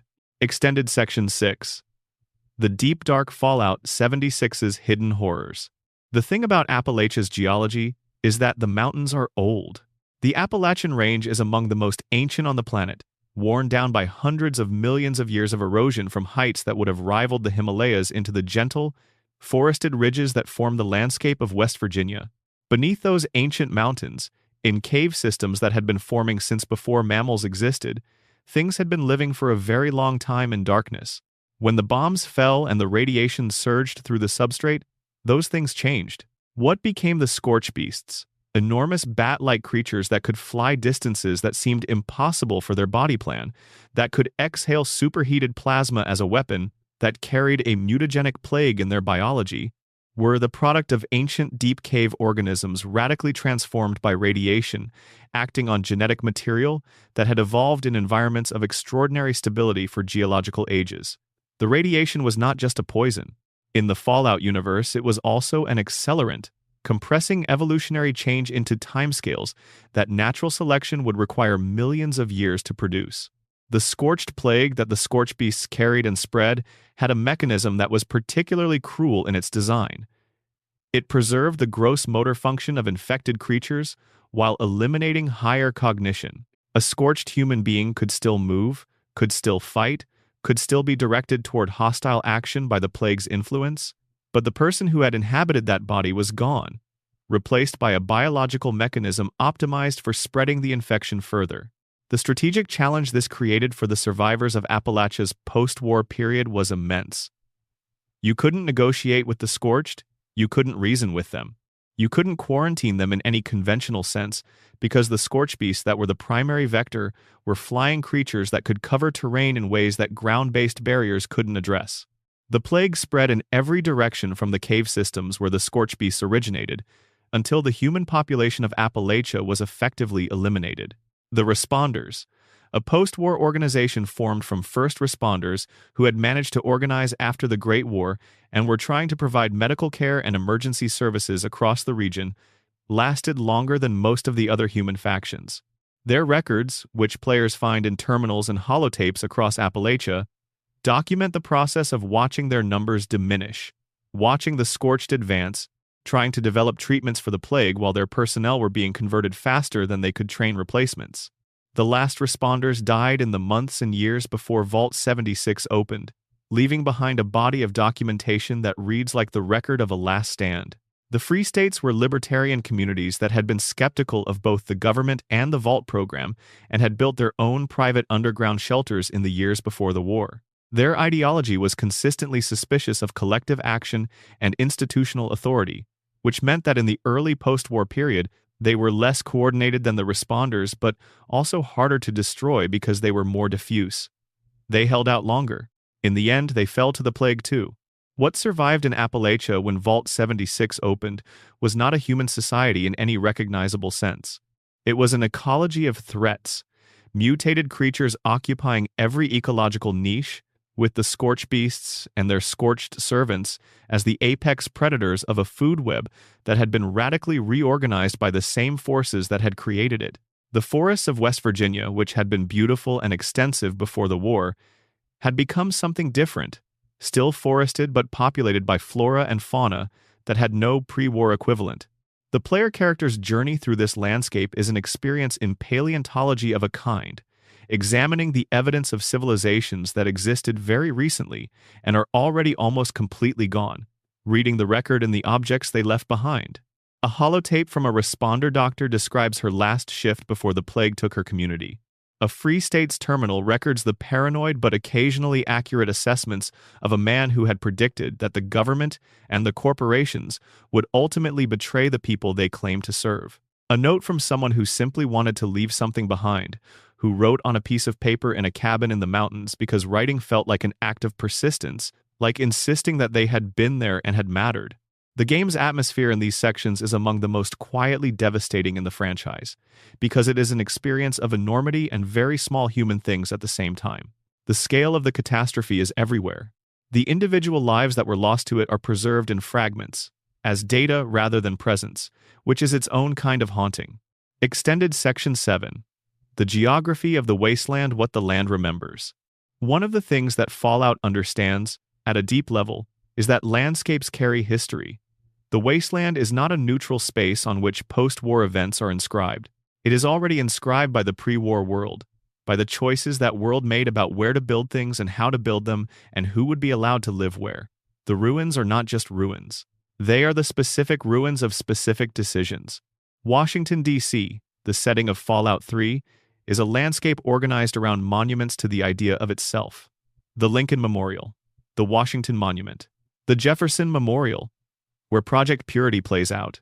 These buildings were built to say something about what America was and what it valued, and their survival into the post-war period carries that intention into a context where it reads differently. Liberty Prime striding past the ruins of the Capitol while reciting anti-communist propaganda is both funny and devastating because it takes the rhetoric of the old world seriously enough to show what it looks like when the institutions that rhetoric was supposed to protect no longer exist.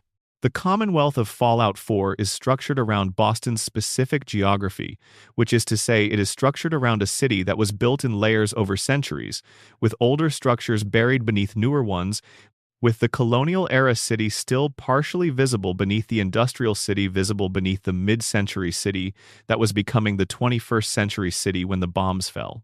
The strata of history in the Commonwealth give it a different kind of texture than the Capitol Wasteland, a sense of depth beneath the surface that rewards exploration. The Mojave is a desert, and deserts have a specific relationship to time. They preserve things. The dry air, the absence of the moisture that accelerates decay, the extreme temperatures that discourage biological activity, All of these mean that the Mojave's ruins are better preserved than the capital wastelands, that the evidence of the pre-war world is more legible there than in the humid east. Hoover Dam is functionally intact. The highway system is navigable. The casinos of the Strip are rebuilt and operating. The Mojave feels like a place where the past is close to the surface because the desert hasn't covered it. The wasteland's geography is also organized by what the pre-war world valued enough to build underground. The vaults are distributed according to the pre-war government's priorities, and Vault-Tech's operational decisions concentrated in population centers where they could draw from the populations needed for their experiments, spread across the country in patterns that reflected the same distributional logic as the pre-war political economy. You find vaults where people were. You find people in the pre-war world where economic activity concentrated them. The routes between major locations in each game map the pre-war road network, which maps the pre-war economic network, which maps the distribution of people and resources that determined where things were built.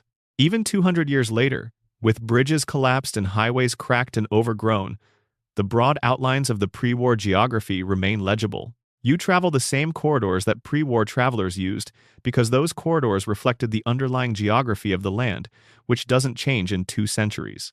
This is one of the things that makes the Fallout universe feel real in a way that many post-apocalyptic settings don't. The geography isn't random.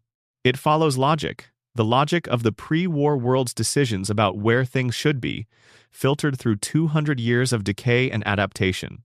The caravan routes in the original game follow the same broad geography as pre-war California's highway system. The settlements of the Commonwealth cluster around defensible positions that were also defensible in the pre-war period. The Mojave's settlements are where the Mojave's water sources are, because water was scarce before the war and is scarce after it, and human habitation follows water wherever it goes. The geography of the wasteland is, ultimately, a record of choices. Choices about where to build things, who should have access to them, what should be protected and what could be sacrificed. Those choices echo forward through 200 years into the landscape that players explore, and reading them is part of what makes exploration in the franchise feel meaningful rather than arbitrary. Every location you find was put there by someone, for reasons that connect to the broader story of why the world ended and what it became. Final extended section: the music and the memory of a lost world. There is a particular quality to the music that plays on the radios of the wasteland, and it is not only that the songs are good, though many of them are. It is that the songs come from a world that no longer exists, performed by artists who have been dead for 2 centuries, recorded on media that was somehow preserved through the nuclear event and is still broadcasting on frequencies that the radio towers of the pre-war world maintained without human intervention. The songs that play on Three Dogs Galaxy News Radio in the Capital Wasteland, on Mr. New Vegas's station in the Mojave, on Appalachia's Appalachia Radio, are songs from the 1940s and 50s and early 60s of our world, drawn from the period that corresponds to the aesthetic of the Fallout universe's pre-war culture. Ella Fitzgerald, Bob Crosby, Roy Brown, The Ink Spots, Nat King Cole, Billy Munn. These artists and their music form the emotional backdrop of the franchise in a way that is both period-appropriate and deeply melancholic. The melancholy comes from the gap between what the music represents and where it's playing. These are songs about love and loss and longing and joy, human experiences that are absolutely continuous across the Great War, that the wasteland survivors feel as completely as any pre-war listener felt them. But they are also songs from a world that no longer exists, artifacts of a civilization that destroyed itself. Listening to them in the context of the wasteland is a kind of temporal displacement, the past playing into a present that has arrived at a destination the past never imagined. There is a version of this dynamic in every war, every catastrophe, the cultural products of the before time continuing to circulate in the after, their meaning transformed by what has happened in between. A love song becomes different when the world that produced it is gone. The promise in the music, the assumption that tomorrow will be like today and the day after tomorrow will also be ordinary, becomes heartbreaking when you know that tomorrow, in this specific case, was October 23rd, 2077. The music is also a choice by the designers of each game about what emotional register the game should occupy. The presence of pre-war music, rather than post-war music, means that the game is constantly evoking the world that was lost, keeping its presence audible even in its absence. Every time a song comes on the radio, it's a reminder that someone recorded this, that someone engineered the radio tower that's still broadcasting it, that someone lived in a world where this was just a song you heard on the radio, in the car on the way to work. The gap between that ordinary moment and the current extraordinary one is the emotional core of the franchise. The occasional post-war music that appears, compositions made after the war by wasteland artists, feels different in exactly the way you'd expect. It has absorbed the pre-war aesthetic because that's the aesthetic that was available in the records and documents that survived, but it applies it to post-war subjects, to the wasteland and its creatures and its particular griefs and celebrations. It is the sound of people who inherited a cultural tradition they didn't create and are making something of their own from it anyway. This is what the wasteland does ultimately with everything it inherits from the pre-war world. The power armor, the robots, the medical technology, the guns and the radiation treatments, and the pre-war food that is somehow still edible, all of it is inherited from a world that no longer exists, used by people who did not build it and in most cases cannot rebuild it, applied to situations that the original designers never imagined. The wasteland is an inheritance, and like most inheritances, it comes with things that are valuable, and things that are dangerous, and things that require figuring out what to keep and what to set aside. The people who are doing that figuring out are the ones the games are about. The Vault Dwellers and the Chosen Ones and the Lone Wanderers and the Couriers and the Soul Survivors and the Vault 76 residents, all of them are people who received an inheritance they didn't ask for, an apocalypse they didn't choose, a world they have to navigate with tools designed for a different world. They are, in their specific circumstances, doing something humans have always done: managing an inheritance, making something from what was left, deciding what the future should look like from inside a present that wasn't supposed to exist. War never changes, but the people who survive it, who pick through the wreckage and plant gardens and build settlements and argue with each other about who should be in charge and fall in love and grieve their losses and make terrible choices and occasionally brilliant ones, those people change. They adapt, they create, they find meaning in conditions that were designed, whether by Vault Tech or by history, to strip meaning away. That is the story the franchise has been telling for 30 years, in different settings and through different characters and with different specific plots. It is not ultimately a story about nuclear war or about corporations or about the philosophical questions of consciousness and personhood, though it uses all of those as its instruments. It is a story about persistence, about the specific human stubbornness that looks at the worst possible situation and says, "Not this time, not completely, not yet." The radio plays on, the wasteland waits, and somewhere out there someone is building something. Thank you for traveling through the lore with me tonight. Whether you're drifting off or just enjoying a quiet moment, I hope this gave you a world to rest in for a while. Drop a comment with your location and the time you're watching. I genuinely love hearing where these videos reach. And if you haven't subscribed yet, that button is right there, and there's always more story to tell. Rest well, Wanderer. The wastes will still be there when you wake up. The lives in the margins stories the wasteland tells in quiet places. The grand sweep of Fallout's lore, the wars and factions and ideological battles that determine the shape of post-war civilization, is held together by something smaller and more intimate.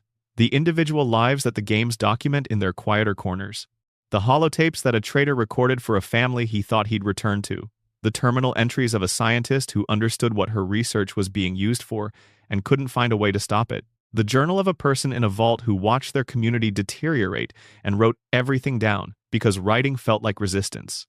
These marginal stories are not marginal in their importance. They are the human content of the lore, the part that answers the question of what it actually felt like to be alive in this world, which is a question that no amount of faction history or political theory can answer on its own. Randall Clark, known within the game as the Survivalist, is one of the Wasteland's most fully realized marginal figures. He appears in Fallout New Vegas's Honest Hearts DLC, in the remote canyon systems of Utah, not in person but through the notes and journals he left behind over 30 years of solitary survival after the Great War. Clark was a pre-war veteran who survived the bombs in a prepared shelter and then emerged into a world where he was one of the only people for hundreds of miles. His journals document his attempts to help the tribal communities that formed from refugee populations in the canyons, the children and grandchildren of people who had come to Utah in the final days before the war and stayed. He gave them food when they were starving. He fought the people who threatened them. He built caches of supplies for them to find. He became, in the mythology of the tribes that descended from those refugees, a figure of almost divine significance called the Father in the Cave. Clark never sought that significance. He was a man doing the things in front of him because doing them was what he had. He died alone, in the caves, and his last journal entry is among the franchise's most quietly moving documents. He cataloged what he had done, not as achievement but as accounting, and expressed the hope that it had been enough. The tribes that descended from the people he helped had survived. That was what he had and what he left. The character of Sydney, a treasure hunter and scavenger encountered in Fallout 3, carries with her a holotape from her father that she uses as a kind of talisman, the last recording he made before his death in the wastes.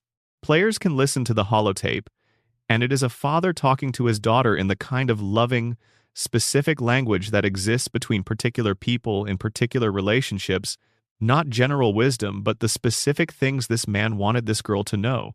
The father's death was violent, and the tape was all that remained of him. And Sydney's attachment to it as an object represents the way physical artifacts become the containers for relationships that can't otherwise be sustained. The unnamed dwellers of failed vaults whose bodies players find at terminals where they wrote their last thoughts represent hundreds of variations on the same terrible situation. People who had been told they were safe, who had built lives within the vault structure, who had formed communities and families and had futures they expected to inhabit, confronted with the specific way in which Vault-Tech's experiment had decided their community would end. Some wrote with rage, some wrote with resignation, some wrote with concern for others, making sure to record the location of supplies or the condition of the vault systems in case someone found the information useful. Some simply wanted to record that they had existed, that they had been real, that someone should know. The switchboard, in the Commonwealth, was a pre-war intelligence facility that continued to be staffed after the Great War by agents of a signal intelligence program called the Directorate. The agents at the switchboard didn't survive long. The wasteland came for them before they had time to establish a sustainable settlement. But the records they left, the communications between agents trying to make sense of a world that had dissolved the institutional framework they had been trained to operate within, document the particular disorientation of professionals confronting the obsolescence of their professional context. They were trained to gather intelligence about threats to a nation that no longer existed, operating protocols developed for a world that was gone, trying to determine what the mission was now that the original mission had become impossible. Vault 81's secondary storyline, which players access through extended interaction with the Vault's residents, documents the crisis of conscience that the Vault's assigned scientist experienced. She had been sent to conduct medical experiments on the population, delivering experimental treatments through the Vault's environmental systems without the residents' knowledge. She understood what she was being asked to do. She knew that the residents trusted her in her role as the Vault's doctor. She sabotaged the experiment, not dramatically, not through any act of conspicuous resistance, but through the patient. Careful interference with systems that took years to fully disable. She then lived out her career in the Vault, knowing what she had prevented, unable to tell anyone, because telling anyone would require explaining that she had been asked to do it in the first place. Her successor inherited the Vault's medical program without knowing its original design. The residents of Vault 81 lived their lives without knowing how close they had come to a different fate, or that the person most responsible for their safety was someone who had been sent to harm them and chose otherwise. This story, which players can only access through patience and repeated conversation with Vault residents, is not necessary to complete the game. It is there for the players who look closely, who talk to everyone, who read the terminals and listen to the holotapes and piece together what happened in places that have been silent for a long time. Fallout has always rewarded that kind of attention with exactly this kind of story. Small, human, morally complex, told without fanfare, not available to anyone who isn't looking for it. The franchise treats its margins as if they matter because they do. The political and military history is the canvas. The individual lives are the painting. Neither tells you everything without the other.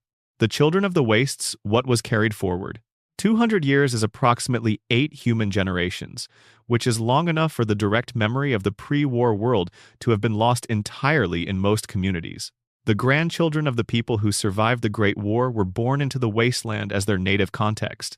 They had no personal memory of supermarkets, of highways busy with cars, of the feeling of a city in full operation. What they had were the stories their parents and grandparents had told, increasingly simplified and mythologized with each retelling, and the physical artifacts of the pre-war world that surrounded them in every direction. The process by which cultures manage the transmission of historical memory across generations of increasing remove from the original events is one that historians study extensively, and the Fallout universe provides a fascinating case study because the gap between the event and the present is unusually precisely defined, and the artifacts of the original period are unusually well preserved due to the specific conditions of nuclear aftermath. In the tribal communities that formed without vault connections, pre-war history became mythology. The bombs became a divine event, the Great War becoming in some traditions a divine punishment, in others the work of supernatural forces, in others a natural catastrophe on the scale of a flood or an ice age, something that happened to humanity from outside rather than something humanity did to itself.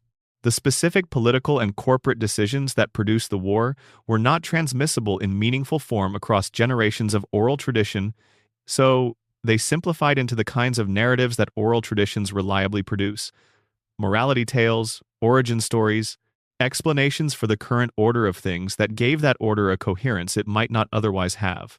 The Arroyo tribe of Fallout 2, descended from the Vault 13 Vault Dweller, maintained more specific historical memory than most because of the specific character of the Vault Dweller's influence on the community they founded.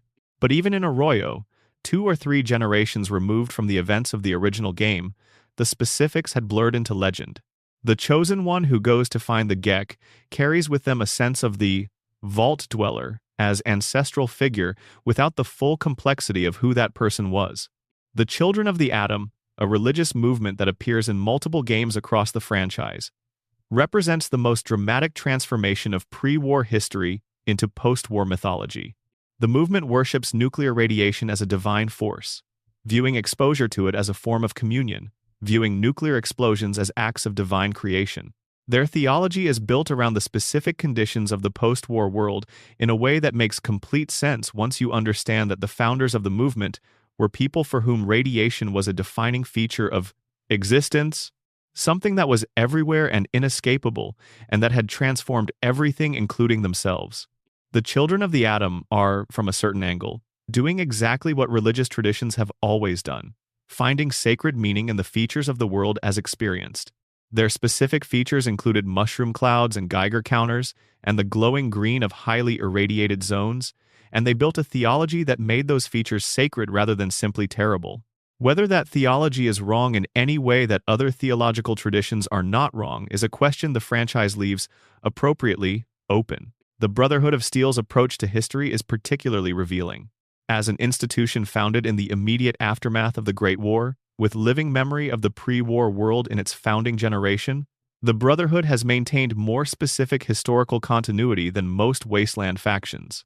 The Codex, the Brotherhood's foundational document, preserves Roger Maxon's original formulation of the organization's mission and principles. The ranks and organizational structure have been maintained across generations. The technology that the Brotherhood collects and preserves has been, in most cases, kept functional, but the Brotherhood's relationship to that pre-war knowledge has become increasingly ritualized in ways that the original founders would not have intended. The hoarding of pre-war technology, originally a practical measure to prevent dangerous capabilities from falling into hands that would misuse them, became over generations an end in itself, a form of institutional identity rather than a strategic policy. The scribes who copy and maintain the Brotherhood's technical manuals do so with a reverence that is less about the practical content of the documents and more about the act of preservation as such. The Brotherhood has made a religion of technological conservation in much the same way that the Children of the Atom have made a religion of radiation. Both of them are doing something understandable.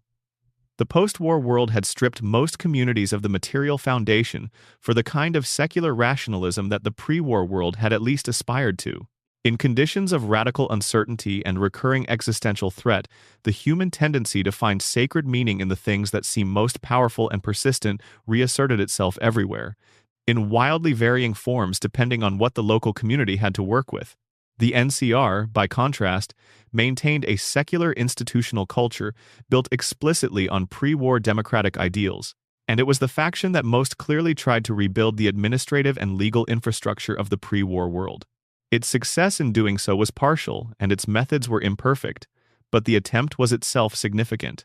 The NCR was trying to remember, rather than to mythologize, to maintain as much specific historical knowledge as possible, and to apply it practically rather than devotionally. The New California Republic's historians and archivists, the followers of the apocalypse whose educational mission overlapped significantly with the NCR's institutional interests, the scholars and teachers and record keepers scattered across the wasteland in various communities, all of them were engaged in the same project, keeping the pre-war world available as a resource rather than allowing it to collapse entirely into mythology. Whether that project is achievable across the timescales that wasteland reconstruction requires is a question the franchise doesn't fully resolve, because the timeframes involved are longer than any game narrative can encompass.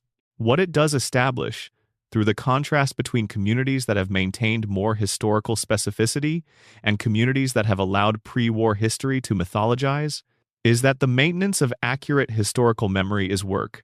It requires institutions. It requires people committed to the task across generations.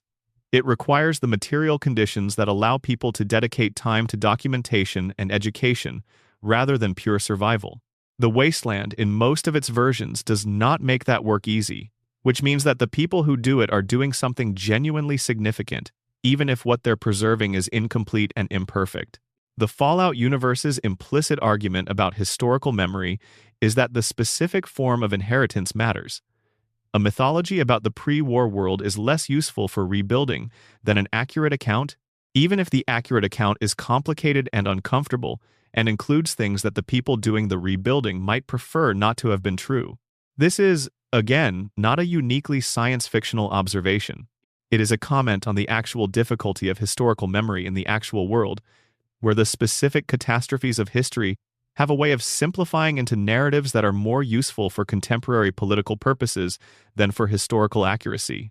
The Fallout universe uses its extreme conditions to make visible a process that, in our world, happens over centuries, and in the franchise happens over the same timescale, but at higher contrast. The Wasteland remembers imperfectly. The people in it are doing the best they can with what they have. That is both the franchise's diagnosis and its source of compassion. The recognition that imperfect memory in terrible conditions is not a moral failure but a human one, and that the appropriate response to it is not judgment but the patient work of trying to remember better, one document and one conversation and one preserved institution at a time. The bombs fell. The world changed.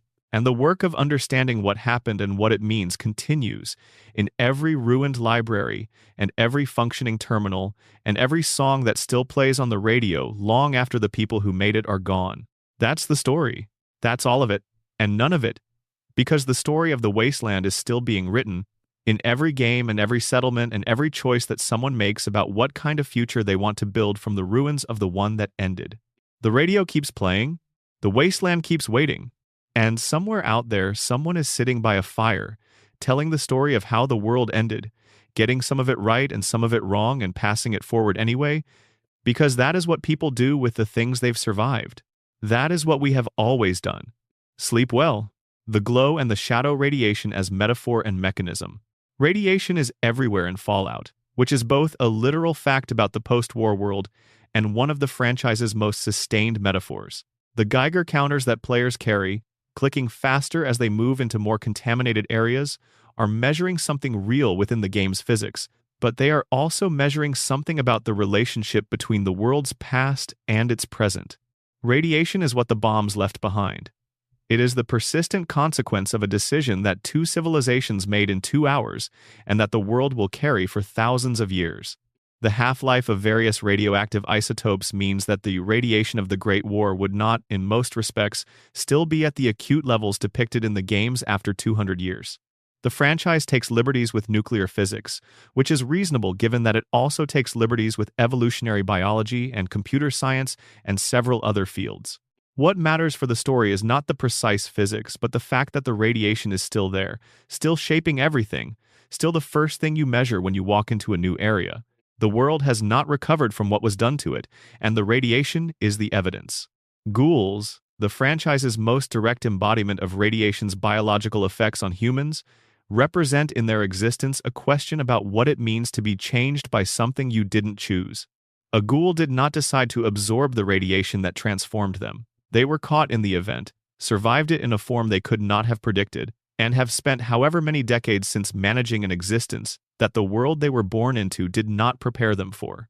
Their longevity, while extraordinary, comes with the specific grief of outliving everything they knew. The ghoul who has been alive for 200 years has watched every person they love die, has watched the world that made sense to them become something else entirely, has navigated successive waves of social organization, each with its own attitudes toward what ghouls are and what they deserve.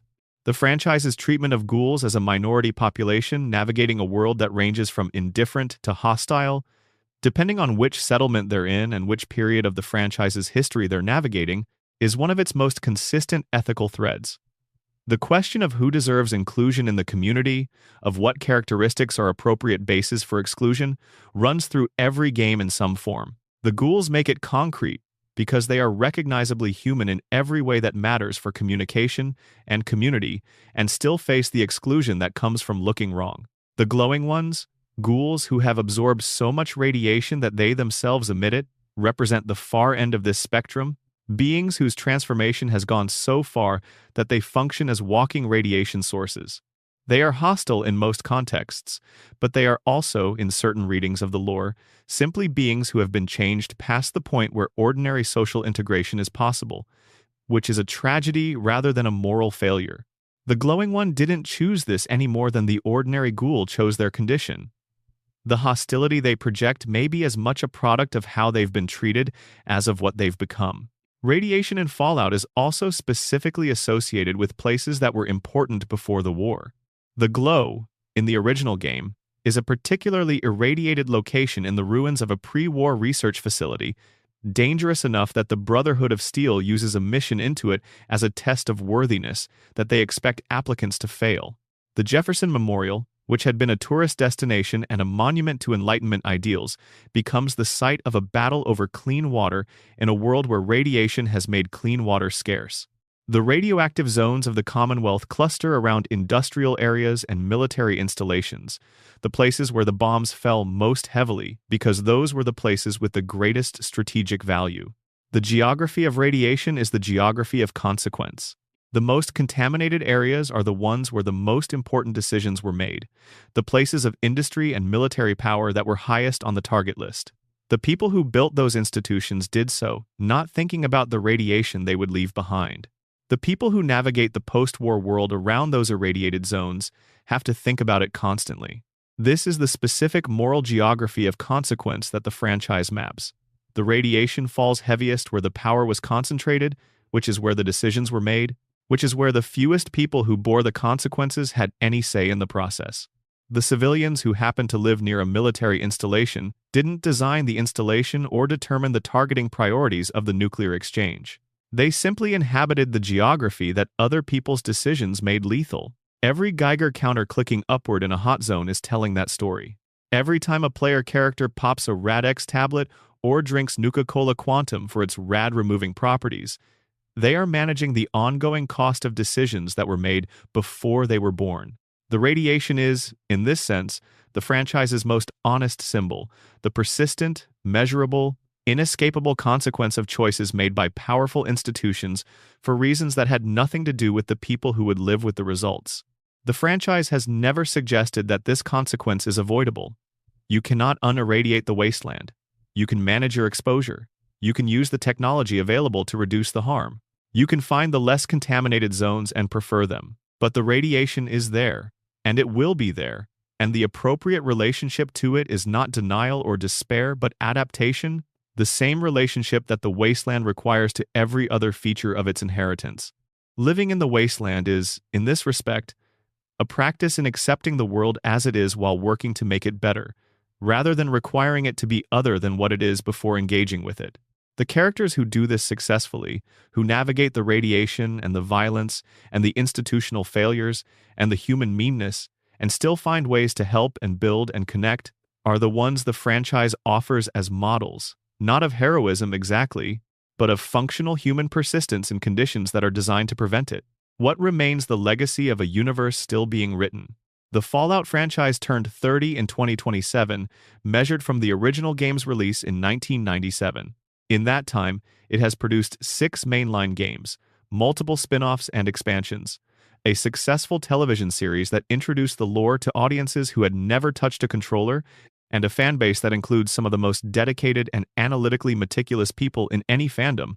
People who have spent years piecing together the details of vault experiments and faction histories and the specific physics of nuclear weapon yields, from terminal entries and holotape fragments. The franchise's longevity reflects something beyond the quality of individual games, though that quality has been consistently high across most of the major entries. It reflects the generativity of the setting itself. The fact that the Fallout universe is large enough and internally consistent enough that there is always more story to tell within it. Always another corner to explore, always another implication of the established lore to develop. The television series, released in 2024, demonstrated this generativity by telling an entirely new story in the established universe, introducing characters and locations and events that had not appeared in any game while remaining carefully consistent with the established lore. The response from the gaming community, anxious about how well the transition to another medium would work, was broadly positive, because the series had clearly been made by people who understood and cared about the source material, while also understanding the requirements of television as a distinct form. What the series added to the universe's public profile was not just new viewers, but a new perspective on the material, the perspective of someone encountering it for the first time, without the accumulated context that comes from dozens of hours in each game. That fresh perspective revealed what the franchise's foundational elements look like when you don't already know them. The Vault's dual nature as shelter and experiment is genuinely shocking to someone who doesn't know it's coming. The Enclave's return, in the series, lands with appropriate weight. The questions about synths and consciousness and what makes someone human are genuinely difficult without the game context that has prepared you for them. The franchise has also proven generative for the community of players and fans who have engaged with it analytically, producing some of the most detailed lore documentation of any franchise of similar scale. The Fallout Wiki, which contains detailed articles on thousands of in-universe entities, is one of the most extensive fan-built knowledge bases for any fictional universe, reflecting the investment that the community has made in understanding and preserving the lore. Individual analysts have spent years working through the implications of specific lore details, the precise timeline of the resource wars, the exact mechanisms of FEV mutagenesis, the political economy of the NCR's Mojave expansion, and their work has become part of how the community understands the franchise. This kind of engaged, analytical fandom is itself a form of the same impulse that the franchise depicts: people working to understand history, to maintain accurate memory, to trace the connections between events and outcomes. The fans who have built and maintained the Fallout Wiki are doing something analogous to what the followers of the apocalypse do within the universe, preserving knowledge for its own sake and for the sake of the people who will find it useful. The parallel is probably not deliberate, but it is fitting. The franchise's future includes Fallout 5, which Bethesda has indicated is in development but which has not been formally announced or given a timeline as of the franchise's 30th anniversary period. The universe is large enough that the next installment could be set almost anywhere on Earth, could explore almost any period in post-war history, could develop almost any thread in the established lore. The speculation about what it will contain is itself a form of fan engagement with the universe, a way of continuing to inhabit it in the absence of new official content. What seems certain is that the franchise will continue to return to its central question: what do you do with the world after the worst has happened? That question does not exhaust itself. It doesn't resolve into a definitive answer that would make further exploration unnecessary. It keeps generating new dimensions as the world the games are set in continues to develop, as the factions succeed or fail or transform, as new communities form and old ones collapse, as the long process of post-war reconstruction either makes progress or demonstrates new ways in which progress is difficult. The Fallout universe is, at its most fundamental level, a thought experiment about consequence. What happens when a civilization's worst impulses reach their logical conclusion, and what do the people who survive that conclusion do with the world they've inherited? The games explore different answers to that question from different angles, in different settings, with different characters, producing a cumulative portrait of human possibility in extremity that is more complex and more generous than any single entry could achieve alone. The wasteland is still being built. The story is still being written. And somewhere in the careful lore notes of the developers, in the wiki pages maintained by fans, in the holotapes that players will find in the next game, and piece together into a picture of someone who lived and thought and made choices in conditions that would have broken many people, the universe is still telling its story.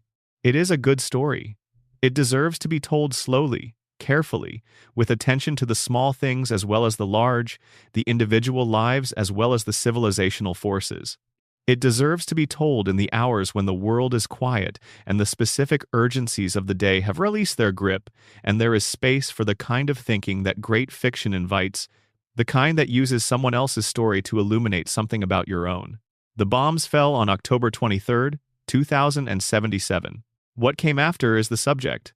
What came after is still coming. And somewhere in the wasteland, someone is keeping the radio on, because the songs are good, and the dark is long, and it helps to have some company. Sleep well. The lights in Megaton are still on tonight. The Nuka-Cola machine by the entrance is still lit, casting a red and white glow across the dust of the walkway, and somewhere above it all, the stars that were always there are still there, untouched by everything that happened below them. 200 years of wasteland, and the stars are identical to what they were on October 22nd.